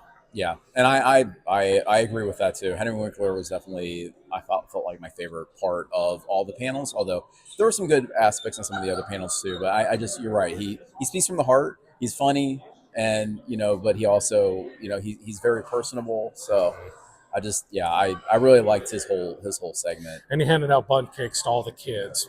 That was Yeah. delivered to him by a shark. So Yeah, by a baby shark. Yeah, exactly. but I mean, it was fun. That was fun. It was fun coming up here to the Sharonville Convention Center and checking it out. They, you know, had a decent cast list for everybody here that you could check out. And you have Terrifiers, a big showing here. We have so many costumes from them. You also got the director and the main star here as well. So it's a really fun convention. It is. Yeah, I really enjoy this convention. This is our second time here. We were here in 23. But yeah, I really like this time here. Yeah, I thought it was really good. I think the only other there were some interesting, you know, things in some of the other ones. Like I think Scream gave us some insight on the new what the new Scream might entail with the AI, and there's some other like fun facts that I found out. But yeah, I think Henry was probably still the number one. There's just so much. Those are the ones you remember because he just talked to you so personally and made it intimate between you all. Like it was not being talked to, you're being talked with, and it just made everyone felt like, all right, I'm here for you instead of like you here for me. Right. Exactly. That's what I really felt like. If you have a chance, come out to the Sharonville Convention Center and check out Horrorhound. I think they normally do it twice a year, so you have the spring now and you have a fall version later in the year, and it's a lot of fun. But yeah, we had a good time at Horrorhound, sitting in the panels. We had to walk around the floor and talk to a few different people, seeing all the great vendors. Of course, you know, we had a lot of local that's showing up because, you know, Sharonville's not too far away from where we are. So it's a nice, easy drive to get up there to the convention center, even though the parking lot was absolutely slammed every time we've gone up there, which is a good sign for the conventions that they're getting plenty of people going through. But we had a good time with it. Yeah, we're thankful for the opportunity to go cover it as well. Go check out horrorhoundweekend.com to see when they're coming through with the next convention. I think they do 2 a year in Cincinnati. They do 1 in Indianapolis, I know for sure. But go check them out. It's a ton of fun. There was a really great lineup of people. One of my personal favorite moments, it was kind of towards the end of our time there when we were talking to our friends and We Love Horror, but Corey Taylor, who was like the top like celebrity guest there. Corey Taylor, famous as the lead singer of Slipknot and Stone Sour and just an icon in, you know, rock and metal music, was there performing an acoustic set at the after party too, but he was doing photos and meet and greets and stuff like that all throughout the weekend. He kind of walked into our area when we were talking to them, kind of walked past and hurried up to where he needed to go be, but getting that close to rock royalty was pretty cool too, just to see him kind of walk past us. But yeah, you pointed him out, I'm like, oh.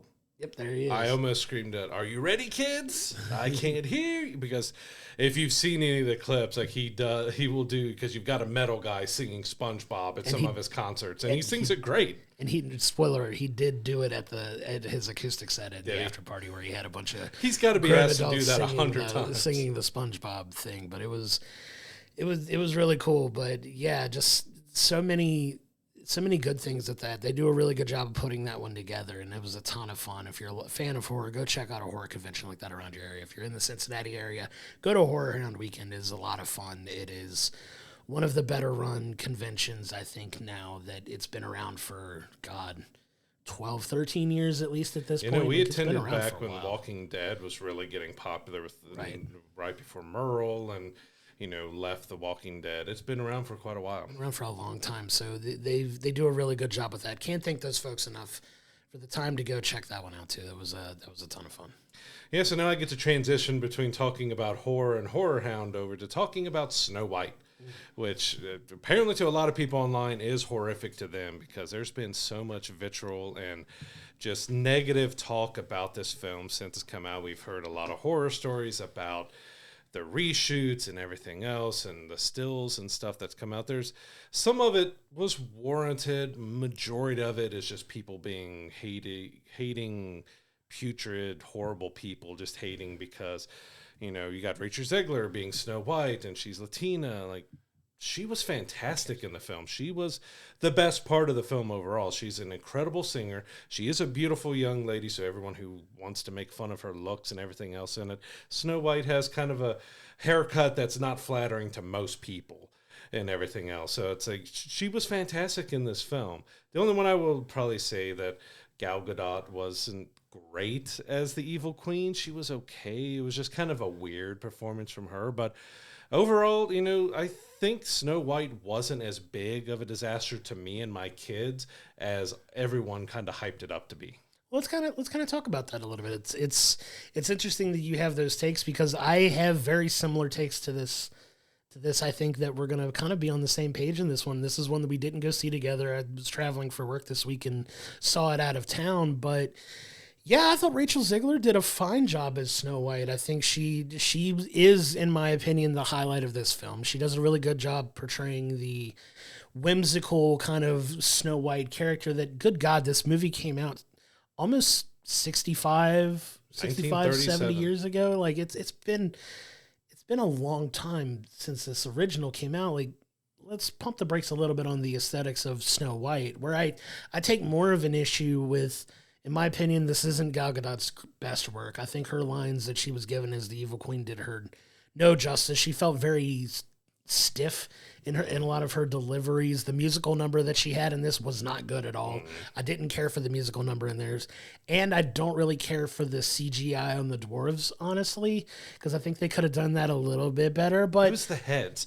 Like, I feel like the heads were way too big. I know they were trying to match the characters, but I had the same feeling that I feel like the heads were just so oversized that it made it hard because they went for a realistic look with them. But when the heads and their features were so gigantic, it kind of lost any realism they were trying to do with it. Yeah, it just didn't work for me. It didn't work that well. I thought they could have done a little bit better with that. But honestly, the story, in my opinion, was fine. It's more or less a Snow White-esque type story, right? But she's not the damsel in distress. She's not really waiting for a prince to come save her. She's more of a kind of a bit of a modernized take on a Disney princess, I would say. But Rachel Zegler, in my opinion, is by far and away the highlight of this movie. I think she gives a great whimsical performance as Snow White. They do a fine job of explaining why she's named Snow White, even though she's Latina. Okay, people are going to have an issue with that. Whatever. Just put that away and just take the movie as it is. She's got a fantastic singing voice. All of her singing was fantastic in this movie. The new original songs that she did were great. Like, I actually really enjoyed them. Yeah, I enjoyed the songs as well. Like, I even think her doing the classic, Whistle While You Work, she did a good job in that as well. Like, she really chewed the scenes that she was in, and I think she did a really good job in it. And is the overall movie that great? Probably not, but like there were some really good parts in this movie too. I think the music in it was solid. Like I said, the Gal Gadot stuff aside, I don't think she was good. I didn't much care for the guy that played Jonathan in the movie. I think he did okay. Like, they didn't give him a ton of interesting dialogue, I would say. It was just more of a kind of, hey, you're here, but Snow White's gonna fall for you through your actions, not your words, kind of thing. It was just, it was a little meh on that, but I was fine with it. But I really think Rachel Zegler was by far and away a bright spot in this movie. Yeah, she was fantastic. She was, in my opinion, the perfect casting to be Snow White. She took this character that, me and my kids and my family, my wife sat down and we watched the original Snow White. Of course, this is the first feature-length animated film that Disney ever did. Yeah. So there's a lot of pressure behind it because of that. But, going back and revisiting, I still enjoy it. But Snow White is a very kind of thin character in the end. She, has the evil queen, but she's scrubbing and she's cleaning stuff. She gets one interaction with the prince in the beginning where they sing a song, and then he doesn't really show up again in the original animated Snow White until he has to kiss her and bring her, back to life. So he was a very thin character, but she was a princess that, you let me stay with you, George. I'll cook and clean and I'll do all this for you and all that. She was kind of very thin. So they looked at bringing and modernizing that. Like you said, she kind of wants to stand up to her evil queen stepmother and she wants to help her people and everything's about that. So they did make some changes to the story. But yeah, it was a little weird with Jonathan. So instead of him being a prince, he's a bandit and he has a band of bandits that mostly was used for a little comedic effect and a little bit of action in the film. But they were kind of just strange. And that was where a lot of the controversy when we were first seeing stuff on the film, because everyone thought they were replacing the dwarves with bandits, and it wasn't exactly that case. They were using both, but the bandits, it was supposed to give another layer that these apparently bandits who were going against the queen because they believe in what the king stood for and stuff, but not really. They were using that for their own good. But, Snow White, when she finally, Jonathan finds out who Snow White actually is, that she's actually the princess, you start seeing a little change with his characters, but he wasn't given a lot of good dialogue and everything else. So he played off of Rachel pretty well, but the character was just kind of okay in the end. But yeah, we had the same gripes. That Gal Gadot was just, it was okay. It's one that I'm hard to feel about. It wasn't good. It wasn't horrendous. It wasn't good, though. I don't know exactly how I feel. I didn't like it, but I don't know exactly how I feel about it. She was trying, but it just felt weird, especially when she went into becoming the decrepit evil witch. I'm guessing it was another actress that did the voice and did everything to that, but the voice didn't feel like an old lady. It felt like someone pretending to be an old lady, but not sounding like an old lady. So it's like a younger person trying to sound like an old lady, but still sounding like an or sounding like a younger person. And it just was okay. And you didn't really get the reason why Snow White in the animated series was so trusting to take the apple, and you didn't really get any expansion on that. Okay, well, here, why don't you take this apple for the road to be able to go, rescue Jonathan from being captured and stuff. Just you were just loading up a bag of food inside the house, but you're going to eat an apple from an old. You've got to have it in the movie, but they didn't really try to expand and make that make any more sense than it did in the animated film. You teach your kids not to take candy from strangers. She's taking an apple from an old lady, and that ends up putting her. And they didn't do the glass coffin and everything else. It ended up putting in a rock, which they made fun of earlier in the show. But I think they did a fair job of trying to modernize the story, bring it in, and add a little more depth to Snow White at least. The Evil Queen is still thin. Jonathan was a bit thin. The dwarves, as we mentioned, the CG wasn't very good on it. They went for a realistic, but because, at least to me, with the proportions that they had for their heads to the bodies, it just completely took me out of their scenes because I couldn't stop staring at how they looked other than just being in the scene with them. And let me ask you this: where do all those gems go that they mined? Because they were mining they were super rich, thousands of gems. Where are these gems going? I mean, I guess they kind of say the show, because of Gal Gadot, is constantly changing gems. That I guess it's going to the queen. They don't really care, but it was a fun little poke at a plot hole that I had coming out of it. But I don't know, man. I don't think it's deserving of all of the hate that it's getting. It's certainly not a film that doesn't have flaws. There are several things that are flawed about this, but there are bright spots in this that, and in my opinion, should be acknowledged and, should be given their due. Like I said, Rachel Zegler, fantastic in this movie. She's the bright spot in it. And she brought a lot of heart to a character that, if you go back and watch the original, was kind of very just floofy, typical princess type of character. And I get the the external controversies around like her political opinions and being very vocal about that and turning a very potential sizable portion of her audience off with some of that stuff. And I get that, not doing yourself any favors marketing wise from this, but in the context of just the film alone, which is what we're here to talk about, just kind of the merits of the film itself, like I think they did a fine job in this live action adaptation that they've done. And it's really hard when you have something as iconic as Snow White, because Snow White is, like you said, the OG of Disney animated films. Like it's like it's the first full length one. And that's some lofty expectations to live up to, but it's also, 80 years old. Like it's okay to update it a little bit. You know what I mean? Like it's fine.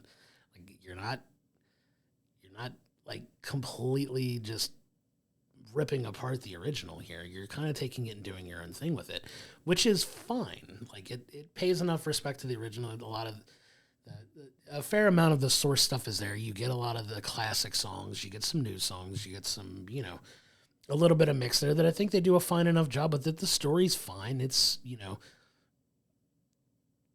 loving family loses king and queen, evil queen comes through and kind of just takes over, still, fairest of them all, the mirror and all that stuff. You get all that in this, so it's not just completely throwing away the original by any means, but I definitely don't think it's worth it's warranting all of the hate that it's getting. That's just a lot of very angry, vitriolic part of the internet that likes to do these things to films to get them to fail, and I don't understand why people are like that, but I wish more people would give films like this just a chance. Like, if you see it and don't like it, that's fine, but don't judge a movie sight unseen. I can't stand that. Yeah, and a lot of it was revolving around, like, also Gal Gadot is jealous of Rachel Zegler, of her looks and stuff. Like, being the fairest one of all is not just physical beauty, it's about internal beauty and how you treat people and the heart you have and stuff. And most of the internet doesn't get that. They're just comparing, like,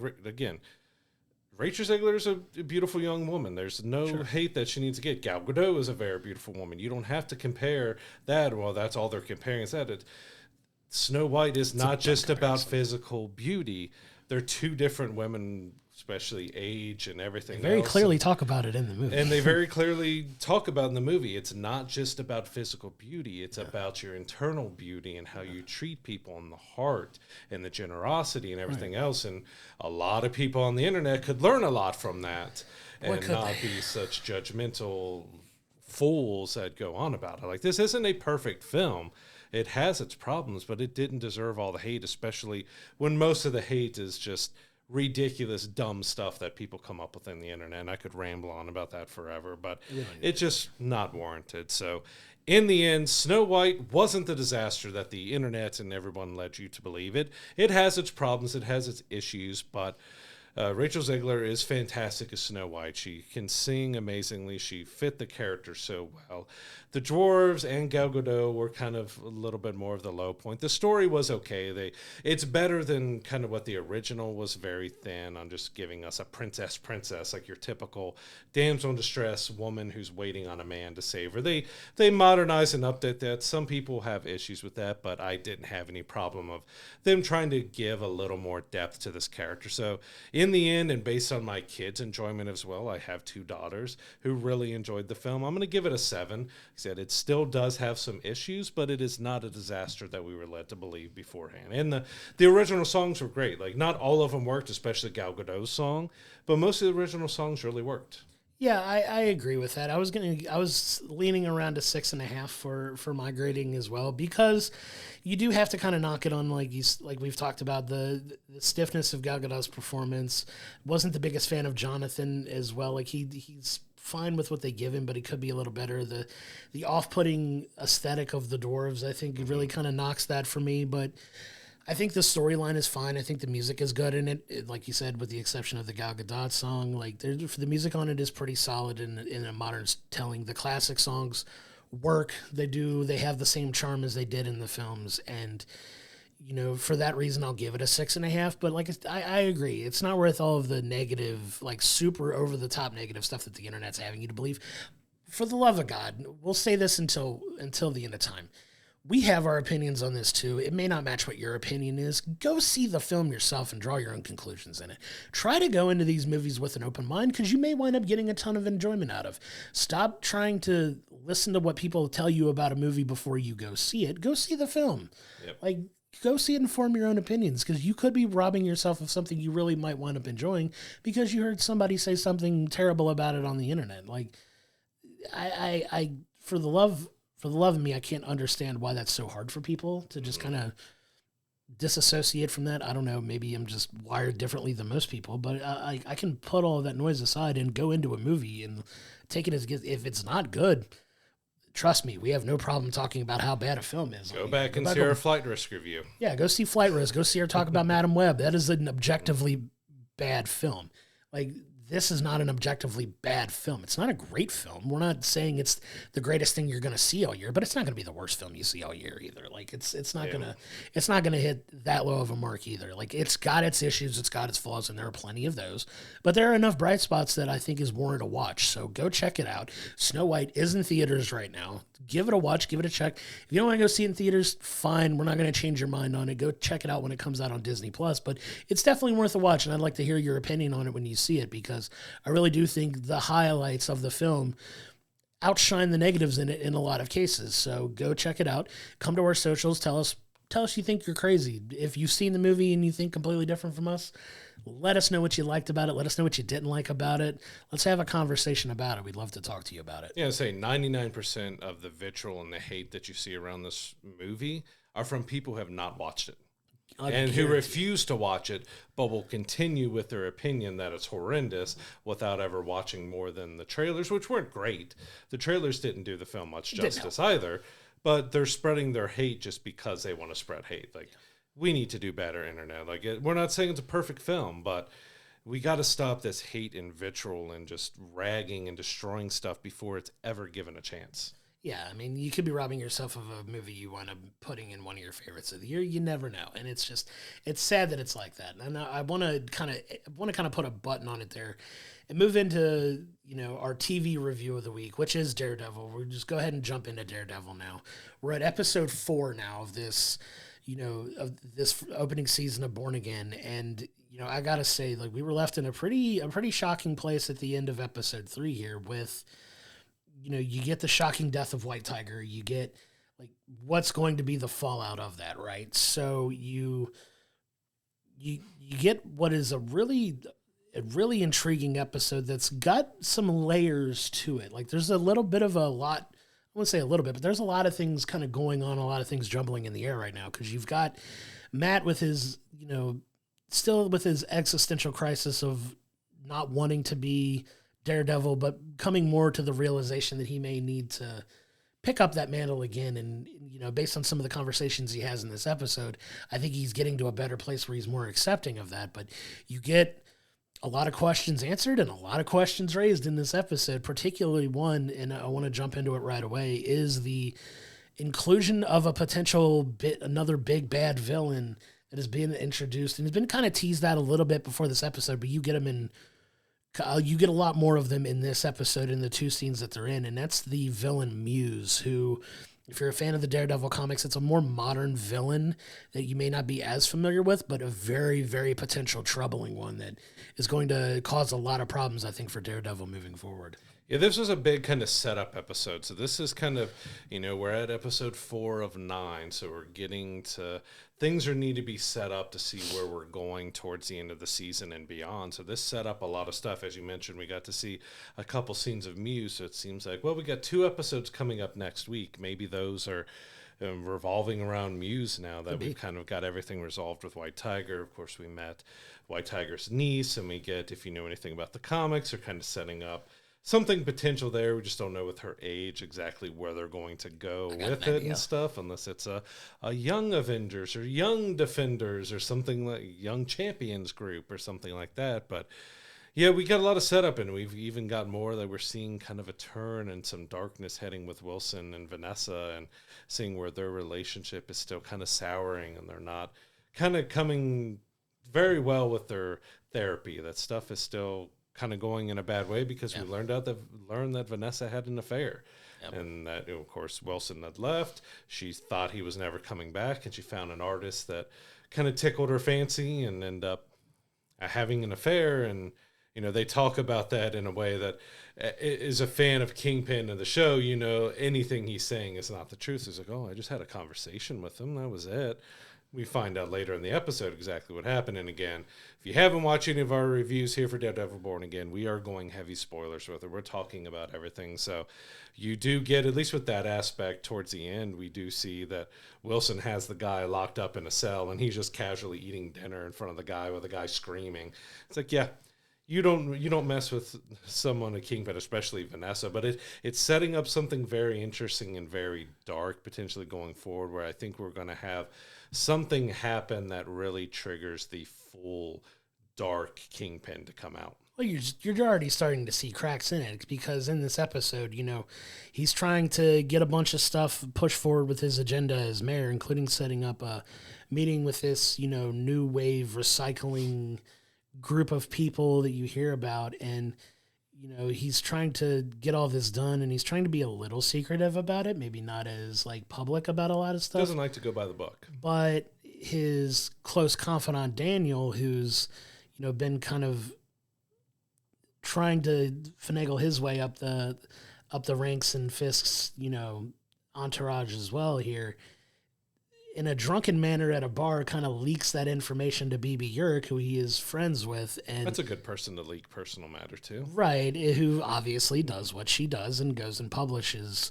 an article about it, which infuriates Wilson to, find the leak and find the mole. And you see that dark, angry, just blind rage out of Kingpin that you're used to seeing. And, he calls kind of an all hands meeting where he's like, I'm going to find this leak. And Daniel, just wrought with guilt, just confesses. And you're like, oh no, he's confessing.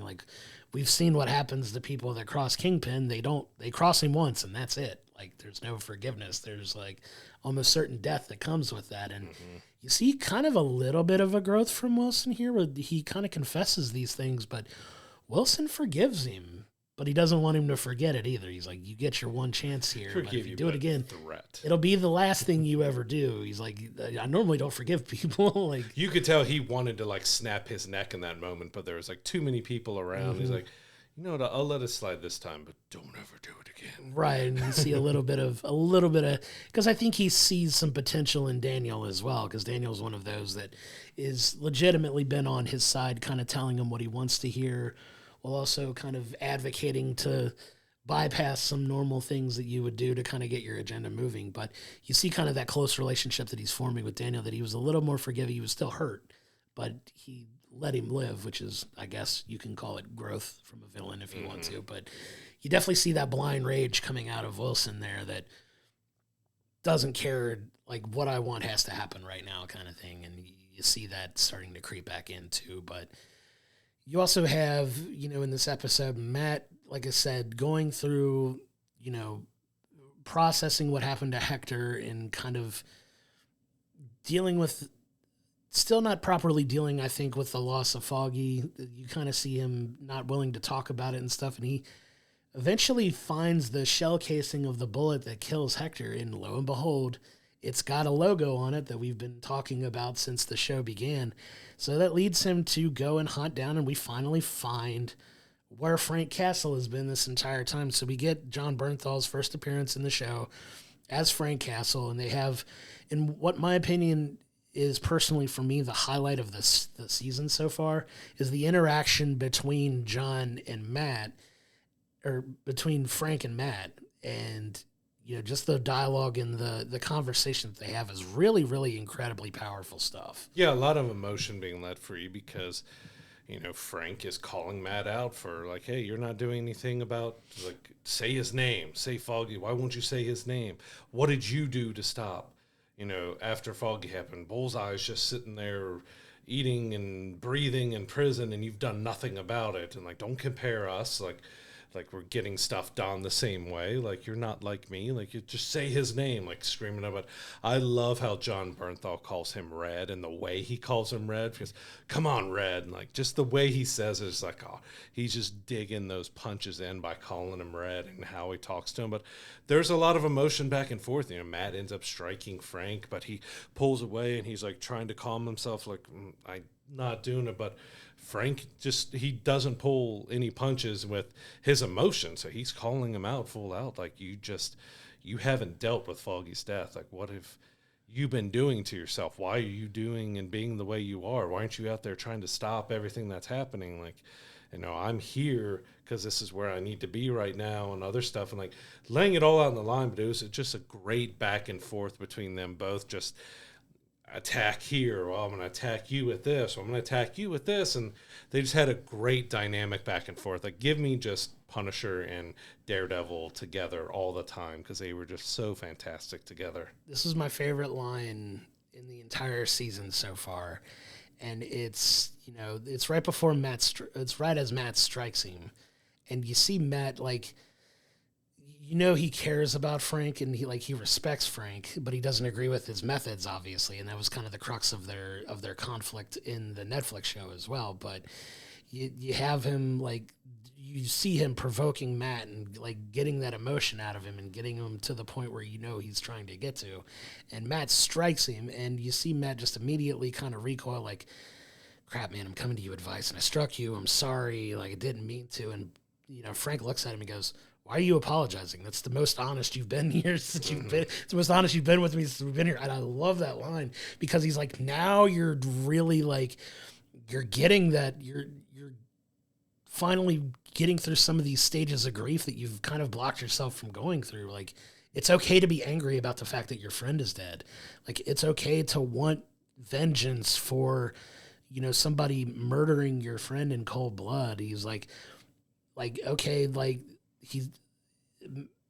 Matt likes to play this dynamic where he's okay interjecting himself in some places, but he wants the system to do his thing. And Frank's like, well, what did the system do? He got life. Okay, he got life. Where's Foggy's life? Like, yeah. Like, and then you just see him kind of trying to find ways to get it through to Matt. Like, it's not going to work. You laying down this mantle. Like, you have to do this. Like, you have to get back to that part of yourself that, you know, you're trying so hard to suppress, but it's still there. And it's just a really powerful conversation that they have, and it's just so good. Like, these two guys, the way they play off each other is just amazing as actors. And, you know, the dialogue that they were given in this scene in particular is just so freaking good, man. Because you get Frank getting emotional too. He's like, hey, like, when you, like, it eats at you, doesn't it? Good. It should eat at you. He meant something to you. And you see Matt talking about this impassioned, like, Foggy was more decent than you and I ever could have been, and how hard we're fighting and all this other stuff. And, you know, Frank is talking about, you know, hey, when things get quiet for me, I hear my son telling me to get them all. Line. And it's just like, so you're hearing good. Foggy like, in your head. He's telling you, right? And you're ignoring him. Like, yeah. That kind of thing. He's telling you what you need to do. You're just not willing to accept it. It's just so good. Like, you get Matt really emoting and processing what Frank is telling him, and him coming to the realization that Frank is right. Like, he's right about this. He may not be right about everything, but he's right about, you know, needing to, you know, work through Foggy's death and how it's affected him. And, you know, you get, by the end of the episode, you get, you know, Matt starting to train a little bit again, and you see the iconic scene from the trailer that we've been waiting to see, where he walks into the room where he's got the multiple Daredevil costumes. Which is a secret rooftop room that we find out now, yeah, where he's hid everything. Find out where that was, and it was really cool, man. I'm excited to see what these next two episodes are gonna give us, because now I think we're finally getting to that point that everybody's been clamoring for, where he's back to being Daredevil full on,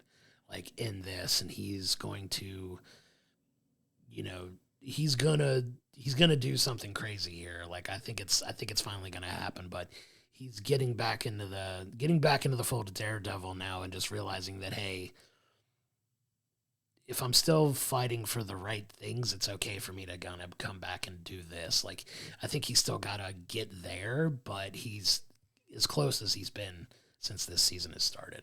Yeah, I did want to talk on what was kind of the lower part of the episode for me. Like, it was just kind of strange. I don't think it was bad, but it was weird because we got this storyline that Matt picks up another client where he's been arrested for stealing caramel popcorn, but the cops are eating the popcorn right in front of the guy and everything. And just the whole dynamic with that, because it tries to hit you emotionally, but then it's goofy and silly at the same time, and then emotional. It's kind of got a really kind of wavy tone to it that it was okay, because you get the guy who says he just seems to be like a systematic criminal who's just always going to be in trouble and everything else, and he's demanding that Matt do stuff for him that he shouldn't be getting, because it's like his 5th or 6th arrest for this kind of stuff. And you get him going back and kind of flirting with the prosecutor and everything, like, hey, he wants probation. Like, this is like it goes up every time that you get arrested, not down. And he talks it down to like 10 days, but he goes back to the guy and the guy goes off on him like 10 days.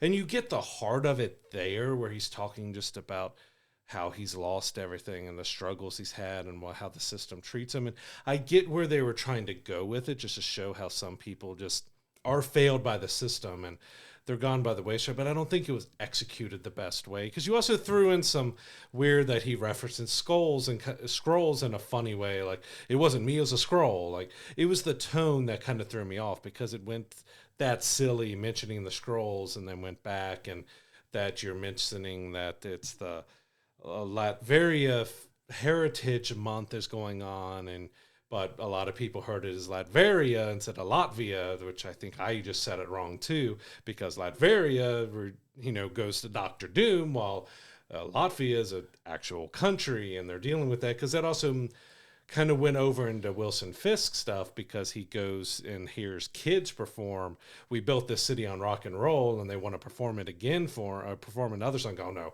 I'm done. And then he ends up going over to the Latvia Heritage performance, and they're performing "We Built This City on Rock and Roll," but in their language, and he's just like, oh, it was just tonally a weird part of the episode, because I get what they were trying to do with it, but it was just a weird tone, especially compared to what we ended up with between Matt and Frank. Like, it was just a strange part of the episode to me. Yeah, it was definitely a weird thing. Like I said, you're getting more examples of it for Matt, that the system, as much as you want to rely on it, isn't the be-all, end-all, and it doesn't always work for everyone. And it works great as an ideology, but it's not a fix-all for everyone. And I think that's kind of the point that they were trying to make for Matt. Yeah, I get the point, example. But it was just strange. It was a little strange. The probation stuff was funny, but it's just you get to see a little bit of the charmer at Murdoch a little bit there, even though he's in a relationship, which you kind of which also felt strange. You kind of forget about until the end of the episode, but I guess things are starting to get serious with his girlfriend now, and like it's. And that's fine. It adds a little bit more emotional stakes potentially, especially considering that, the fun joke of she talks about this high-profile couple that she can't talk about, even though Matt wants to ask. And I could, but I'd have to kill you, that kind of thing. But yeah, it was. It's going to be interesting to see how that comes to a head, because you gotta. Matt's going to figure that out eventually. Like, something's going to happen. I think in these next episodes he's going to find out. Because there's already been some stills released. I'm not going to give away what they show, but there's been some stills released that say, yeah, these next few episodes are going to come to a boiling point. Yeah, which I'm ecstatic for, especially considering next week we're getting 2 episodes together, which is very nice for those of us. A good indicator that something big is going to happen. Yeah, if you're getting a multi-episode drop, something crazy is happening, which I'm all for. Give me those episodes now. But yeah, I'm excited for it. It's a good kind of catch your breath to kind of get to what's coming, and you get some of that emotional heft. Like I said, this episode alone is worth it just for the interaction between Frank Castle and Matt Murdock, like the conversation that they have. Those two are both incredible actors already, but they really embody, their roles in this interaction between them, and it's just an incredible conversation that is worth watching this episode alone if you haven't already jumped into watching. You can tell the passion they have for their characters in that scene. My God, once again, Jon Bernthal as Frank Castle is freaking amazing. I know we kind of talked about it in the news at the beginning of the episode, but my God, man, just seeing him and the intensity on his face and just the way he emotes and just chews every scene he's in, and he's like, he's so fantastic, intense, but compassionate and just like so smart and just so freaking good, man. Like you really get him as prime Frank Castle in this. That not Punisher, but Frank Castle. Like you get the heart and the emotion, but you also get the I'm a guy who's going to do what needs to be done, but he feels remorse, but he doesn't apologize for it. Like he knows he doesn't exactly do things right, but it's right to him how he feels. Like it's just so much gravitas and everything that he nails of Frank Castle. Punisher's such a fantastic character study anyway, but my God, he is just incredible in this episode. Like I'm really excited for where we're going now and what we could be getting in this next 2 episodes, because I think it's really about to jump off. You're looking like you're finally going to get to see Matt donning the Daredevil suit again, and it's really about ready to take off, and I'm excited to see where these next couple episodes go. And it's also weird because we're trying to avoid as much as we can, and hope you all are too if you're as invested in this as much, is that they are filming season 2 while season 1 is playing, so there's so much stuff that's leaking and being shown out that is kind of spoiler. Like I like they're getting ahead of the ball and getting it going, but it's causing problems with watching season 1 when you have so much stuff from the second season coming out. It's kind of spoiling potential stuff that happens with these characters and other things that happen. It's getting really hard to try to avoid that. We got to wait till next year. We have till the middle of April for this season to end. It's probably going to be almost done filming by the time the show wraps up. So it's been really hard to try to navigate that of, I love the show and I want to watch it. I don't want to see anything that's happening. I want it to be shown to me in the show, but it's the leaks and everything else that's coming out. Like it's been difficult to avoid it. I'm so happy I've avoided it. Like my algorithm is not showing me any of that stuff at all. That's because I'm looking up a lot of the news stories and stuff we do. So it's like, it's popping everything in for me.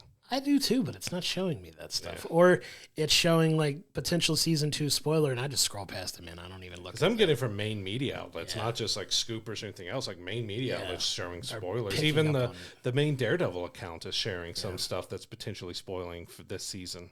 Yeah, I'm gonna pat myself on the back here and just say I've done a good enough job of avoiding that, because I'm enjoying what we're getting every episode as it's coming to us, that I have no clue what's potentially happening in season 2. Don't care to know until we get it, kind of thing. Like, very thankful that I've avoided that. I can't believe Batman shows up.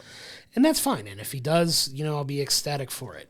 But, and if it gets spoiled for me in that way, this will be the last you see of us on the podcast. But it's still, like, it's exciting to see what's coming, and the fact that they're already, into recording the next season and getting the ball rolling on that just has me excited about the future of the show for sure. But it's going to be interesting to see where they go going forward. But Daredevil season 1, episodes 1 through 4 are available right now on Disney+. Please check out the show. If you're listening to us talk about it, hopefully you're watching along with us too, that it starts to make some sense. But if you're watching this and enjoying this journey, please come talk to us about these episodes. I could talk for hours about this show alone. So please, if you're watching it, come tell us what you think so far. What do you think is getting ready to happen in these upcoming episodes? We'd love to hear from you. And so coming up this week, we have a couple interesting films coming out. So we have Death of a Unicorn starring Jenna Ortega and Paul Rudd. So this is a kind of dark horror comedy that's going to be coming out. We also have The Woman in the Yard, which seems to be much more serious, dark horror.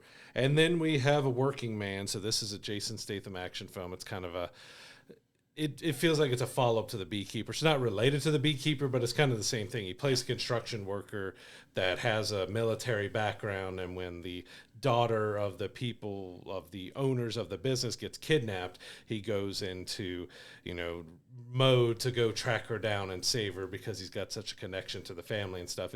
It's a very kind of typical film, but it could be a lot of fun. Like, these are ones that you go in and turn your brain off and have a lot of fun with, because you get the Jason Statham action and everything else to it. It's kind of a loaded week, honestly, because like all 3 of these movies I want to see. I plan on at least seeing 2 of them maybe this week in theaters as well, because I really want to see Death of a Unicorn. I know we're not we're not going to be covering that just because this would be one of those weeks that if we didn't have Daredevil going on, we would probably be a double film review, in my opinion, because I love Paul Rudd. Jenna Ortega's fantastic as well. That movie looks like a lot of fun. I know we're not covering it, but 3 really solid movies coming out this week that I'm excited to check all 3 of them out.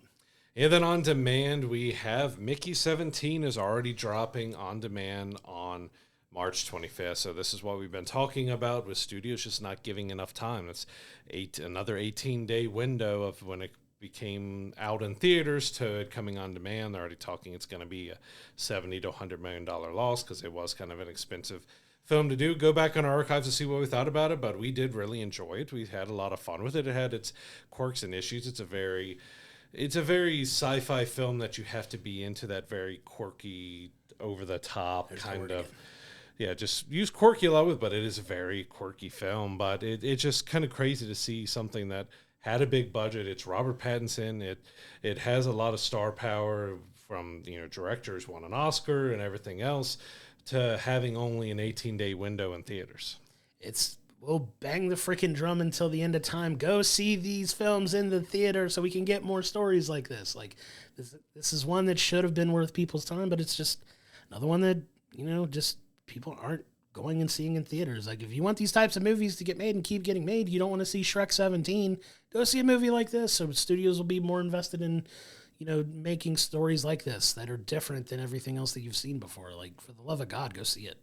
You also have the role of Jenny Penn, which is one that I'm really looking forward to checking out. It didn't get released around here. It's a John Lithgow, Jeffrey Rush thriller drama about, John Lithgow looks just incredibly dark and disturbing in this film. It's set in a retirement home, but there's some stuff that's going on that's not very good, and we see a very dark performance by him. So I'm really looking forward to checking it out, but it was one that we didn't really see or hear a lot on. Smaller film that just didn't get a long time in theaters either.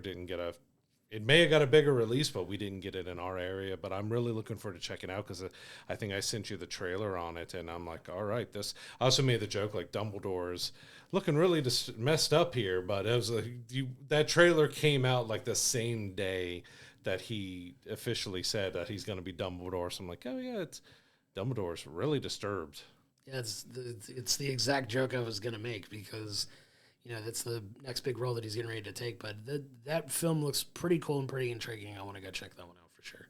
Yeah, over on the streaming side, we have Holland on Prime Video. So this is a Nicole Kidman, Matthew McFadyen thriller drama that'll be out on March 27th. Of course, Nicole Kidman had a big role last year in Baby Girl a lot. So now she's got a streaming film. It's going to be interesting. It's set in Holland, but it's a little bit of a thriller film. I'm interested to see. I haven't seen anything on it other than when I was looking it up and saw that it was coming out. Like, these streaming companies, if they want their stuff to do good, you need to advertise it. Yeah. We'll keep banging that drum too. We also have on Disney Plus for the families and stuff, we have Alexander and the Terrible, Horrible, No Good, Very Bad Road Trip, which try to say that as many times in a row as possible because you're going to mess up pretty quickly on that. That's out on March 28th. But I got winded watching you say it. I'm surprised I didn't mess up going through it. I'm reading it off the paper and I'm in my head like, don't screw up, don't screw up, don't screw up. I made it. You did it. Good job. I'm proud of you. On the TV side, we have a show again. Apple TV Plus, advertise your stuff because Seth Rogen's The Studio is coming out. This is all about Hollywood and kind of behind the scenes. This is getting rave early reviews. They're talking about it might be one of the best things that Seth Rogen has ever done. It might be one of the best TV shows that's been done in a very long time. And I would say a lot of people listening or watching us right now may have not have heard about it, but it'll be out this week on March 26th that I'm really looking forward to checking out. But again, Apple TV, I've barely seen any advertisement on it. Apple TV not advertising a show, color me shocked. But like I said, it's being hailed as probably the best thing Seth Rogen may ever do. Like, they're talking about it being just that good. And so few people are going to see it because it's on Apple. And we'll just go back and see earlier in the episode I was talking about Apple and just the terrible job they do at advertising. But yes, definitely excited to check this one out. It's gotten a lot of positive buzz. So. Excited for that. Yeah, and being sports fans and our Cincinnati Reds will be kicking off opening day MLB. It's very weird because the Reds for the longest time were they're the first team of Major League Baseball. They're the ones that kick the season off, but since they haven't been doing good for a while or whatever else, we had the Dodgers and Cubs opened in Tokyo last week. So, the season officially kicks off this week. This baseball season doesn't start until the Reds play. I don't care what they played in Japan. It doesn't start until the Reds. It's a big deal for those of us around here. Like you said, it's a holiday. They're the first professional, baseball team to ever exist. So excited for the start of another Reds season. I can't wait to get down to the ballpark. There's some exciting new food options down there that I'm looking forward to checking out too. But for me, there's very few things outside of maybe going and seeing a movie that I enjoy more than spending a day at a ballpark. So I'm excited for the return of baseball full time this week for sure. Seeing Ellie De La Cruz run around the bases in 0.2 seconds from home to home. Big season ahead for him. I'm excited for the Reds. And we didn't really mention it last week, but it is one of probably the biggest and best sporting events to me is March Madness. It continues this weekend as well as we're getting into the Sweet 16 and everything else. Wearing my Kentucky stuff because they play tonight to make it to the Sweet 16 against Illinois. But March Madness is past the World Series, the Super Bowl, you have the World Cup, you have so many different sporting events. There's something to me about March Madness that's just incredible. I will watch every single game that I possibly can watch during March Madness because it's one of those rare ones where almost anything could happen. Like most of the time, you'll get the higher seeds going on, but you get those Cinderellas. We've had plenty of upsets already have gone through, especially already Sweet 16. We have a couple upsets that have gone through, but it's exciting. Every single game, even if it's a couple bad teams, they are giving their all in this tournament, as it is for many of them being seniors or juniors, or those who are moving on, especially with how everything is in college basketball. You might have freshmen moving on.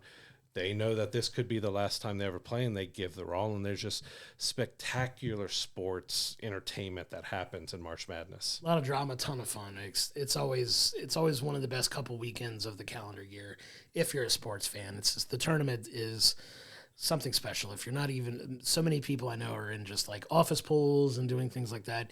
So many people fill out brackets every year. It's a ton of fun to talk about, and it's a fun conversation to have over a couple weeks until the champions crown at the beginning of April. But they set a new record this year. It's like 700,000 brackets being made a minute or something like that. It was crazy. It was a ton. Insane. It was a ton. It was it's a lot of fun to fill one out every year. I do one with my fantasy football league where we get one, and the winner gets to like have first pick of the draft or whatever, like the second pick of the draft or something like that. It's a ton of fun to keep people engaged in the off season, but it's fun to fill it out and talk smack if your team makes it, if your team that you pick moves on, and it's a ton of fun. But it's definitely one that, a time of year that we all love. If you're a fan of sports, it's worth the drama on TV alone to watch for sure. It's just so fantastic. It's just so much entertainment out of every single game. Like, I'm not a huge NBA fan anymore. I haven't been for a little while. I watch still sporadically, but March Madness, college basketball just gets it. Like, even college football, I don't care as much when it gets, because